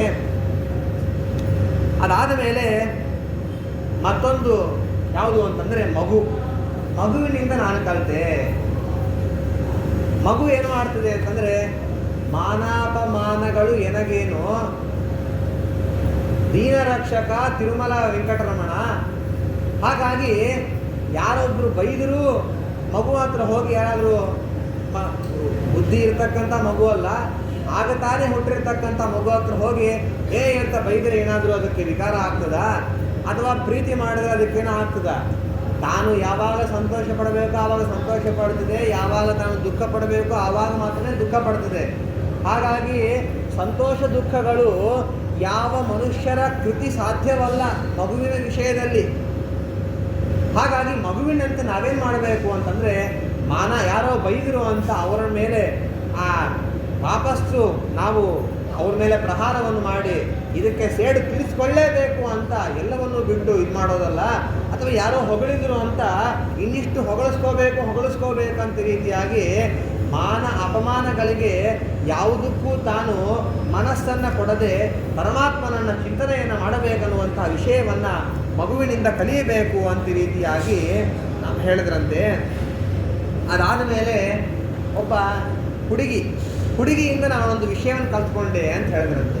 ಏನು ಆ ಹುಡುಗಿಯಿಂದ ಕಲ್ತದ್ದು ಅಂತಂದರೆ, ಒಬ್ಬ ಹುಡುಗಿ ಮನೇಲಿದ್ಲಂತೆ. ಮನೇಲಿದ್ದಾಗ ಅಪ್ಪ ಅಮ್ಮ ಎಲ್ಲ ಹೊರಗೆ ಹೋದಾಗ ಆ ಹುಡುಗಿಯನ್ನು ಮದುವೆ ಮಾಡಿಕೊಳ್ಳಲಿಕ್ಕಾಗಿ ಬೇಕಾದಂತಹ ಎಲ್ಲ ವ್ಯಕ್ತಿಗಳು ಬಂದ್ರಂತೆ, ಕನ್ಯಾ ವೀಕ್ಷಣೆಗಾಗಿ ಬಂದ್ರಂತೆ. ಬಂದ ಮೇಲೆ ಆ ಕನ್ಯೆ ಅವರಿಗೆಲ್ಲರೂ ಕೂಡ ಹಸಿವೆ ಆಗಿದೆ, ಭೋಜನವನ್ನು ತಯಾರು ಮಾಡಬೇಕು ಅಂತ ಒಳಗೆ ಹೋದ್ಲಂತೆ. ಒಳಗೆ ಹೋಗಿ ಇವಾಗೆಲ್ಲ ಅದೆಲ್ಲ ಹೌದು, ಮಿಕ್ಸಿ ಗ್ರೈಂಡರ್ ಬಂದುಬಿಟ್ಟಿದೆ. ಆವಾಗೆಲ್ಲ ಏನಂತಂದರೆ ರುಬ್ಬೋದು, ಕುಟ್ಟೋದು, ಮಾಡೋದು ಅಷ್ಟೇ. ಹಾಗಾಗಿ ತಾನು ಕುಟ್ತಾ ಇದ್ಲಂತೆ. ಕುಟ್ಟಿದಾಗ ತನ್ನ ಕೈಗೆಲ್ಲ ಬಳೆಗಳಿತ್ತು. ಒಂದು ಬಳೆ ತಗಲುಕೊಳ್ತಾ ಶಬ್ದ ಆಗ್ತಾ ಇತ್ತು. ಶಬ್ದ ಆಗೋದು ನೋಡಿ ಆ ಬಂದವರು ಇವರು ಬಡವರು ಅಂತ ಅನ್ಕೊಂಡ್ಬಿಡ್ತಾರೇನೋ, ನಮ್ಮಲ್ಲಿ ಬಡತನ ಇದ್ರೂ ತೋರಿಸ್ಕೊಳ್ಬಾರದು ಅಂತನ್ನುವಂಥ ಉದ್ದೇಶದಿಂದ ಏನು ಮಾಡಿದ್ಲು ಅಂತಂದರೆ, ಎಲ್ಲ ಬಳೆಗಳನ್ನು ತೆಗೆದುಬಿಟ್ಟು ಈ ಕೈಗೆ ಒಂದು ಬಳೆ, ಈ ಕೈಗೆ ಒಂದೇ ಒಂದು ಬಳೆಯನ್ನು ಹಾಕ್ಕೊಂಡು ತಾನು ಮಾಡೋ ಕೆಲಸವನ್ನು ಮುಂದುವರಿಸಿದ್ಲಂತೆ. ಅವರಿಗೆ ಎಲ್ಲ ವಿಧವಾದಂತಹ ಆದರ ಉಪಚಾರವನ್ನು ಮಾಡಿ ಕಳಿಸಿಬಿಟ್ಲಂತೆ. ಇದರಿಂದ ನಾವು ಕಲಿಬೇಕಾದ್ದೇನ್ರಿ ಅಂತಂದರೆ ಏನಂತಂದರೆ, ಶಬ್ದ ಆಗ್ತಾ ಇತ್ತಲ್ಲ, ಒಂದೊಂದು ಬಳೆ ಒಂದೊಂದು ತಗಲುಕೊಂಡು ಶಬ್ದ ಆಗ್ತಾ ಇತ್ತು. ಶಬ್ದ ಆಗಬೇಕಾದಾಗ ಅರ್ಥ ಆಯಿತು, ಇದರಿಂದ ಹಾನಿ ಇದೆ ಅಂತ ಅರ್ಥ ಆಗಿದ್ದಕ್ಕೆ ತೆಗೆದುಬಿಟ್ರು. ಹಾಗೆ ನಾವು ನಮ್ಮ ಜೀವನದಲ್ಲಿ ಯಾವುದೋ ಒಂದು ಸಂದರ್ಭದಲ್ಲಿ ನಮಗೆ ಪ್ರಕೃತಿ ಒಂದು ಸಂದೇಶವನ್ನು ನೀಡ್ತದೆ. ಇದು ನಿಂಗೆ ಒಳ್ಳೆಯದಲ್ಲ, ಇದನ್ನು ಮಾಡಬೇಡ, ಇದು ನಿನಗೆ ಯೋಗ್ಯ ಅಲ್ಲ, ಇದನ್ನು ಮಾಡಬೇಡ ಅಂತ ಸಂದೇಶ ಕೊಡ್ತದೆ. ಆ ಸಂದೇಶವನ್ನು ನಾವು ಆ ಸಂದೇಶ ಕೊಟ್ಟಾಗೂ ಅದಕ್ಕೆ ಗಮನ ಹರಿಸದೆ ನಾವು ಹಾಗೆ ಪಶು ಪ್ರಾಣಿಗಳಂತೆ ನಾವು ನಮ್ಮ ಜೀವನವನ್ನು ನಡೆಸ್ತಾ ಇದ್ದು ಬಿಡ್ತೀವಿ. ಆ ಎಲ್ಲ ಬಂದಿರತಕ್ಕಂತಹ ಆ ಅಯೋಗ್ಯವಾದಂತಹ ವಿಷಯಗಳ ಮೇಲೆ ದೃಷ್ಟಿಯನ್ನು ಕೊಟ್ಟು ನಮ್ಮ ಆ ಅಲ್ಲದ ಸಲ್ಲದ ವಿಷಯಗಳಿಂದ ಬಂದಂತಹ ಆ ಮಾನ ಅಪಮಾನಗಳನ್ನು ಸ್ವೀಕಾರ ಮಾಡ್ತಾ ಒದ್ದಾಡ್ತಾ ಇರ್ತೀವಿ. ಹಾಗಾಗಿ ಯಾವುದರಿಂದ ಕಷ್ಟ ಅಂತ ಗೊತ್ತಾಗುತ್ತೋ ಅದನ್ನು ಬಿಡಲಿಕ್ಕೆ ಪ್ರಯತ್ನವನ್ನು ಮಾಡಬೇಕನ್ನುವಂತಹ ವಿಷಯವನ್ನು ನಾವು ಆ ಕುಮಾರಿಯಿಂದಾಗಿ ಕಲಿಯಬೇಕು ಅನ್ನುವಂತಹ ವಿಷಯವನ್ನು ಆ ಅವಧೂತರು ಹೇಳ್ತಾರಂತೆ. ಅದಾದ ಮೇಲೆ ಇನ್ನೊಂದು ಯಾರು ಅಂತಂದರೆ ಬಾಣವನ್ನು ತಯಾರು ಮಾಡೋನು. ದ್ರೋಣಾಚಾರ್ಯರ ಹತ್ರ ಒಂದು ಕತೆ ಮಹಾಭಾರತದಲ್ಲಿ. ದ್ರೋಣಾಚಾರ್ಯರ ಹತ್ರ ಬಂದರಂತೆ ಎಲ್ಲ ಶಿಷ್ಯರು. ದ್ರೋಣಾಚಾರ್ಯರು, ನಿಮ್ಗೆ ಗಿಡದಲ್ಲಿ ಏನು ಕಾಣಿಸ್ತಿದೆ? ಒಬ್ಬ ನನ್ನಂತ ನಂಗೆ ಗಿಡ ಕಾಣಿಸ್ತಿದೆ ಅಂತ ಹೇಳಿದಂತೆ. ಗಿಡ ಕಾಣಿಸ್ತಿದೆ ಹೇಳೋದೇನು? ಇನ್ನೊಬ್ಬ ಅಂದಂತೆ, ಇಲ್ಲ ನನಗೆ ಎಲೆ ಕಾಣಿಸ್ತಿದೆ. ಒಬ್ಬೊಬ್ಬರು ಒಂದೊಂದು ಹೇಳಿದ್ರಂತೆ. ಆದರೆ ಇನ್ನೊಬ್ಬ ಹೇಳಿದಂತೆ, ನನಗೆ ಆ ಪಕ್ಷಿಯ ಕಣ್ಣು ಮಾತ್ರ ಕಾಣಿಸ್ತಾ ಇದೆ. ಆ ಹಣ್ಣಿನ ಆ ಹಣ್ಣಿನ ಹತ್ರ ಇರ್ತಕ್ಕಂಥ ಒಂದು ಗುರುಗಳೊಂದು ಗುರಿಯನ್ನು ಹೇಳಿರ್ತಾರೆ. ಎಲ್ರಿಗೂ ಕೂಡ ಒಂದೇ ವಿಧವಾದಂಥ ಎಲ್ಲರೂ ಒಂದೇ ಥರ ಗುರಿಯನ್ನೇ ಹೇಳಬೇಕಂತಲ್ಲ. ಒಬ್ಬೊಬ್ಬರು ಒಂದೊಂಥರ ಹೇಳ್ತಾರೆ. ಆ ಪಕ್ಷಿಯ ಕಣ್ಣು ಮಾತ್ರ ಕಾಣಿಸ್ತಾ ಇದೆ ಅಂತ ಒಬ್ಬರು ಹೇಳಿದಂತೆ. ಹಾಗಾದರೆ ಹೊಡಿ ಬಾಣ ಅಂತ ಹೇಳಿದಂತೆ ಗುರುಗಳು. ನೀವೆಲ್ಲ ಸರಿರೋ, ನೀವೆಲ್ಲ ಒಬ್ಬನು ಗಿಡ ಕಾಣಿಸ್ತಿದೆ ಅಂತ ಹೇಳಿದ್ರಿ, ಒಬ್ಬರು ಎಲೆ ಕಾಣಿಸ್ತಿದೆ ಅಂತಂತೀರಿ, ಒಬ್ಬರು ಹಣ್ಣು ಕಾಣಿಸ್ತಿದೆ ಅಂತಂತೀರಿ. ನಿಮ್ಗೆ ಯಾರಿಗೂ ಕೂಡ ಸರಿಯಾದಂತಹ ಗುರಿ ಇಲ್ಲ. ಅಂದರೆ ಗುರಿ ಇಲ್ಲ ಅಂತಂದ್ರೆ ಏನು? ನೀವೆಲ್ಲರೂ ಕೂಡ ಬೇರೆ ಬೇರೆ ವಿಷಯಗಳಲ್ಲಿ ಆಸಕ್ತರಾಗಿ ಬಿಟ್ಟಿದ್ದೀರಿ. ಯಾವುದು ಅಂದರೆ ಇದರಿಂದ ನಾವು ಕಲಿಬೇಕಾದ್ದೇನು ಅಂತಂದರೆ, ಯಾವುದನ್ನು ಮಾಡಲಿಕ್ಕೆ ಹೋಗ್ತೀವೋ ಅದರ ಮೇಲೆ ದೃಷ್ಟಿ ಇರಬೇಕು, ದೃಷ್ಟಿ ಅದರ ಮೇಲೆ ಇಡಬೇಕು ಅನ್ನೋದನ್ನು ನಾವು ಕಲಿಬೇಕಂತೆ. ಯಾವುದನ್ನು ಮಾಡಲಿಕ್ಕೆ ಹೋಗ್ತೀವೋ ಅದನ್ನು ಬಿಟ್ಬಿಟ್ಟು ಯಾವುದ್ಯಾವುದೋ ಮಾಡ್ತಾ ಇರಬಾರ್ದು ಅನ್ನುವಂಥ ವಿಷಯವನ್ನು ನಾವು ಈ ಬಾಣವನ್ನು ತಯಾರು ಮಾಡೋನಿಂದಾಗಿ ಕಲಿಬೇಕಂತೆ. ಅದಾದ ಮೇಲೆ ಮತ್ತೊಂದು ಗುರಿ ಯಾವುದು ಅಂತಂದರೆ ಹಾವು ಏನು ಮಾಡ್ತದೆ ಅಂತಂದರೆ, ತಾನು ಯಾವುದೇ ವಿಧವಾಗಿರ್ತಕ್ಕಂತಹ ಮನೆಯನ್ನು ಕಟ್ಟಿಕೊಳ್ಳೋದಿಲ್ಲ. ಎಲ್ಲ ಜೇಡರ ಹುಳಗಳು ಇರುವೆಗಳು ಕಷ್ಟಪಟ್ಟು ಕಟ್ಟಿರ್ತಕ್ಕಂತಹ ಹುತ್ತದಲ್ಲಿ ತಾನು ಹೋಗಿ ಪ್ರವೇಶವನ್ನು ಮಾಡುತ್ತದೆ. ಪ್ರವೇಶವನ್ನು ಮಾಡಿ ಸುಖವಾಗಿ ಇದ್ದು ಬಿಡ್ತದೆ. ಇದರಿಂದ ನಾವು ಕಲಿಬೇಕಾದ್ದೇನು ಅಂತಂದರೆ, ಹಾವಿನಂತೆ ಮನೆ ಕಟ್ಕೋಬೇಕು, ಮನೆಯಲ್ಲಿರಬೇಕು, ಮನೆ ತಯಾರು ಮಾಡಬೇಕು ಅಂತ ರೀತಿ ಸಮಯವನ್ನು ಹಾಳು ಮಾಡ್ಕೊಳ್ಬಾರ್ದು. ನಾವು ಎಷ್ಟು ಅಡಿ ಇರ್ತೀವಿ, 5 ಅಡಿನೋ 6 ಅಡಿನೋ ಎಷ್ಟೋ ಇರ್ತೀವಿ. ನಮ್ಮ 6 ಅಡಿ ಇರ್ತಕ್ಕಂತಹ ದೇಹ ಮಲ್ಕೊಳ್ಳಿಕ್ಕೆ ಯಾವ ಜಾಗ ಬೇಕು? ಎಲ್ಲ ಸತ್ರಗಳಿದೆ, ಅಥವಾ ಸತ್ರಗಳು, ಸರ್ವಜನರು ಸಾರ್ವಜನಿಕವಾಗಿ ಉಪಯೋಗಿಸುವಂತಹ ಕಲ್ಯಾಣ ಮಂಟಪಗಳು ಇಂಥದ್ದಿದೆಯಲ್ಲ, ಅಲ್ಲೆಲ್ಲ ಹೋಗಿ ಜೀವನವನ್ನು ಮಾಡ್ತಾ ಎಲ್ಲ ಸಂಸಾರವನ್ನು ಕೂಡ ತ್ಯಾಗ ಮಾಡಬೇಕು ಅನ್ನುವಂಥ ವಿಷಯವನ್ನು ನೀನು ಆ ಹಾವಿನಿಂದ ಕಲಿ ಅಂತ. ಹಾವು ತನಗೋಸ್ಕರ ತಾನೇನು ಮಾಡಿಕೊಳ್ಳೋದಿಲ್ಲ, ಇನ್ನೊಬ್ಬರು ಮಾಡಿಕೊಂಡಿದ್ರಲ್ಲಿ ಹೋಗಿ ತಾನು ಭೋಗವನ್ನು ಮಾಡುತ್ತದೆ. ಹಾಗಾಗಿ ನಾವು ಕೂಡ ನಮಗೋಸ್ಕರ ನಾವು ಯಾವ ಮನೆ ಮಠ ಕಟ್ಕೊಳ್ಳದೆ ನಾವು ಕೇವಲ ಇದ್ದಿದ್ರಲ್ಲಿ ಸಂತೋಷವನ್ನು ಪಡ್ತಾ ಇರಬೇಕನ್ನುವಂಥ ವಿಷಯವನ್ನು ತಿಳ್ಕೊಳ್ಬೇಕಂತೆ. ಅದಾದರೂ ಇಷ್ಟರವರೆಗೆ 22 ಗುರುಗಳಾದರೂ ಇನ್ನು 2 ಉಳಿತು. ಯಾವುದು ಅಂತಂದರೆ, ಇನ್ನೊಂದು ಗುರು ಯಾವುದು ಅಂತಂದರೆ ಜೇಡರ ಹುಳ, ಸ್ಪೈಡರ್ ನೋಡಿ ನಾ ಏನು ಕಲ್ತ್ಕೊಂಡೆ ಅಂತಂದರೆ, ಆ ಜೇಡರ ಹುಳವನ್ನು ನಾವೇನು ಮಾಡ್ತೀವಿ ಅಂತಂದರೆ, ಆ ಏನೋ ಪೂಜೆ ಕಾಣಿಸ್ತಂದ್ರೆ ಮೊದಲು ಅದನ್ನು ಹಾಳು ಮಾಡಲಿಕ್ಕೆ ಪ್ರಯತ್ನ ಮಾಡ್ತೀವಿ. ಸ್ವಲ್ಪ ದೃಷ್ಟಿ ಕೊಟ್ಟು ನೋಡ್ರೆ ಗೊತ್ತಾಗ್ತದೆ ಎಷ್ಟು ಅದ್ಭುತವಾಗಿ ತಾನು ಒಂದು ಇದನ್ನೆಲ್ಲವನ್ನು ರಚನೆ ಮಾಡಿರ್ತದೆ. ಆ ರಚನೆ ಮಾಡಬೇಕಾದ್ರೆ ಅದೆಲ್ಲವನ್ನೆಲ್ಲ ಎಲ್ಲಿಂದ ತೊಗೊಂಬಂದು ಮಾಡ್ತಾ ಇಲ್ಲ, ತನ್ನ ಹೊಟ್ಟೆಯಿಂದಲೇ ಬಂದಿರತಕ್ಕಂತಹ ನಾರನ್ನು ತಾನು ಸೃಷ್ಟಿ ಮಾಡಿದೆ. ಮತ್ತು ಬೇಡವಾದಾಗ ಅದನ್ನು ಮತ್ತ ತನ್ನ ಹೊಟ್ಟೆಯಲ್ಲೇ ಹಾಕಿಕೊಳ್ಳಬಿಡ್ತದೆ. ಹಾಗಾಗಿ ಈ ಜಗತ್ತೆಲ್ಲ ಅಷ್ಟೇ, ಸೃಷ್ಟಿಕಾಲ ಬಂದಾಗ ಪರಮಾತ್ಮ ತಾನು ನುಂಗಿರ್ತಕ್ಕಂತಹ ಬ್ರಹ್ಮಾಂಡವನ್ನು ಹೊರಗೆ ಹಾಕ್ತಾನೆ. ಪ್ರಳಯ ಕಾಲ ಬಂದ ತಕ್ಷಣ ಎಲ್ಲ ಅದನ್ನು ಕೂಡ ತಾನೇ ಸಂಕರ್ಷಣ ರೂಪದಿಂದ ಹಾಳು ಮಾಡಿ ಮತ್ತೆ ತನ್ನ ಹೊಟ್ಟೆಯಲ್ಲೇ ಹಾಕ್ಕೊಂಡ್ಬಿಡ್ತಾನೆ. ಹೇಗೆ ಜೇಡರ ಹುಳ ತನ್ನಿಂದಲೇ ತನ್ನ ಹೊಟ್ಟೆಯಿಂದಲೇ ಹೊರಗೆ ಹಾಕಿ ಬೇಡವಾದಾಗ ತನ್ನ ಹೊಟ್ಟೆಯಲ್ಲೇ ಹಾಕಿಕೊಳ್ತದೋ, ಹಾಗೆ ನಾವು ಆ ಪರಮಾತ್ಮನೂ ಕೂಡ ಈ ಜಗತ್ತನ್ನು ತನ್ನ ಹೊಟ್ಟೆಯಿಂದಲೇ ಹೊರಗೆ ಹಾಕಿದ, ಬೇಡವಾದಾಗ ತನ್ನ ಹೊಟ್ಟೆಗೆ ಹಾಕ್ಕೊಂಡ್ಬಿಡ್ತಾನೆ. ಇದೆಲ್ಲವೂ ಕೂಡ ಪರಮಾತ್ಮ ಮಾಡಿರತಕ್ಕಂಥದ್ದು ಅನ್ನುವಂಥ ಜ್ಞಾನ ಇರಬೇಕು. ನಾ ಕಟ್ಟಿದೆ, ನಾನು ಮಾಡಿದೆ, ನಾನೇ ಪ್ಲ್ಯಾನ್ ಕೊಟ್ಟಿದ್ದು, ನಾನು ಪ್ಲ್ಯಾನ್ ಕೊಡದೆ ಹೋದರೆ ಹೀಗೆಲ್ಲ ಮಠ ಕಟ್ಟಲಿಕ್ಕೆ ಆಗ್ತಿದ್ದಿಲ್ಲ, ಮನೆ ಕಟ್ಟಲಿಕ್ಕೆ ಆಗ್ತಿದ್ದಿಲ್ಲ, ಇಷ್ಟು ವ್ಯವಸ್ಥಿತವಾಗಿ ಇರಲಿಕ್ಕೆ ಆಗ್ತಿದ್ದಿಲ್ಲ ಅಂತ ರೀತಿಯಾಗಿ ನಾವು ಆ ರೀತಿಯಾಗಿ ಜಂಬವನ್ನು ಪಡ್ಕೋಬಾರದು ಅನ್ನುವಂಥ ವಿಷಯವನ್ನು ಹೇಳಿ ಕೊನೆಯದಾಗಿರ್ತಕ್ಕಂತಹ ಗುರು ಯಾವುದು ಅಂತಂದರೆ ಕಣಜ ಹುಳ. ಕಣಜ ಹುಳ ಏನು ಮಾಡ್ತದೆ ಅಂತಂದರೆ, ಒಂದು ದುಂಬಿಯನ್ನು ತಂದುಕೊಂಡು ತನ್ನ ಗೂಡಲ್ಲಿ ಇಟ್ಕೊಳ್ತದಂತೆ. ಪ್ರತಿನಿತ್ಯ ಆ ದುಂಬಿಗೆ ಆಹಾರವನ್ನು ಕೊಡ್ತಾ ಇರ್ತದೆ. ಆಹಾರ ಕೊಡ್ತಾ ಇರ್ತಾ ಆ ದುಂಬಿ ಆಲೋಚನೆ ಮಾಡ್ತದಂತೆ, ಇದು ಯಾವ ಕಣಜದ ಹುಳನೋ ಮಾರಾಯ, ನಾನು ಯಾವತ್ತೂ ನೋಡೇ ಇಲ್ಲ, ನನ್ನನ್ನು ಹುಟ್ಟಿಸಿಲ್ಲ, ನನ್ನನ್ನು ಬೆಳೆಸಿಲ್ಲ, ಈ ಕರ್ಕೊಂಬಂದ್ಬಿಟ್ಟು ನನಗೆಲ್ಲ ಆಹಾರ ಕೊಡ್ತದೆ, ತಪ್ಪು ಮಾಡಿದ್ರೆ ಹೊಡಿತದೆ, ಎಲ್ಲ ಮಾಡ್ತದೆ ಅಂತ ಅದರ ಬಗ್ಗೆ ಆಲೋಚನೆ ಮಾಡ್ತಾ ಮಾಡ್ತಾ ಮಾಡ್ತಾ ಮಾಡ್ತಾ ಆ ದುಂಬಿನೂ ಕೂಡ ಕಣಜ ಹುಳವಾಗಿ ಬಿಡ್ತದಂತೆ.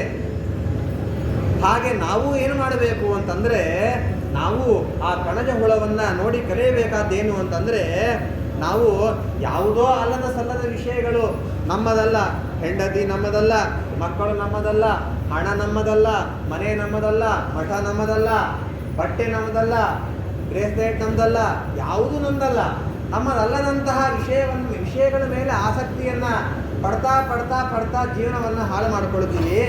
ಅದ್ಯಾವುದನ್ನು ಹಾಳು ಮಾಡಿಕೊಳ್ಳದೆ ಇನ್ನೇನು ಮಾಡಬೇಕು ಅಂತಂದರೆ, ಆ ಪರಮಾತ್ಮ ಅನಂತ ಕಲ್ಯಾಣ ಗುಣಪರಿಪೂರ್ಣನಾದಂತಹ ಪರಮಾತ್ಮನನ್ನು ಧ್ಯಾನ ಮಾಡ್ತಾ ಮಾಡ್ತಾ ಮಾಡ್ತಾ ಅವನ ಹತ್ರ ಸೇರುವಂತಹ ಅವನ ಹತ್ರ ಹೋಗಬೇಕು. ಆ ಕಣಜದ ಹುಳ, ಆ ದುಂಬಿ ಹೋಗ್ತಾ ಹೋಗ್ತಾ ಸಮಯವಾಗ್ತಾ ಆಗ್ತಾ ಅದೊಂದು ಕಣಜದ ಹುಳವಾಗೇ ಪರಿವರ್ತನೆ ಆಯಿತು.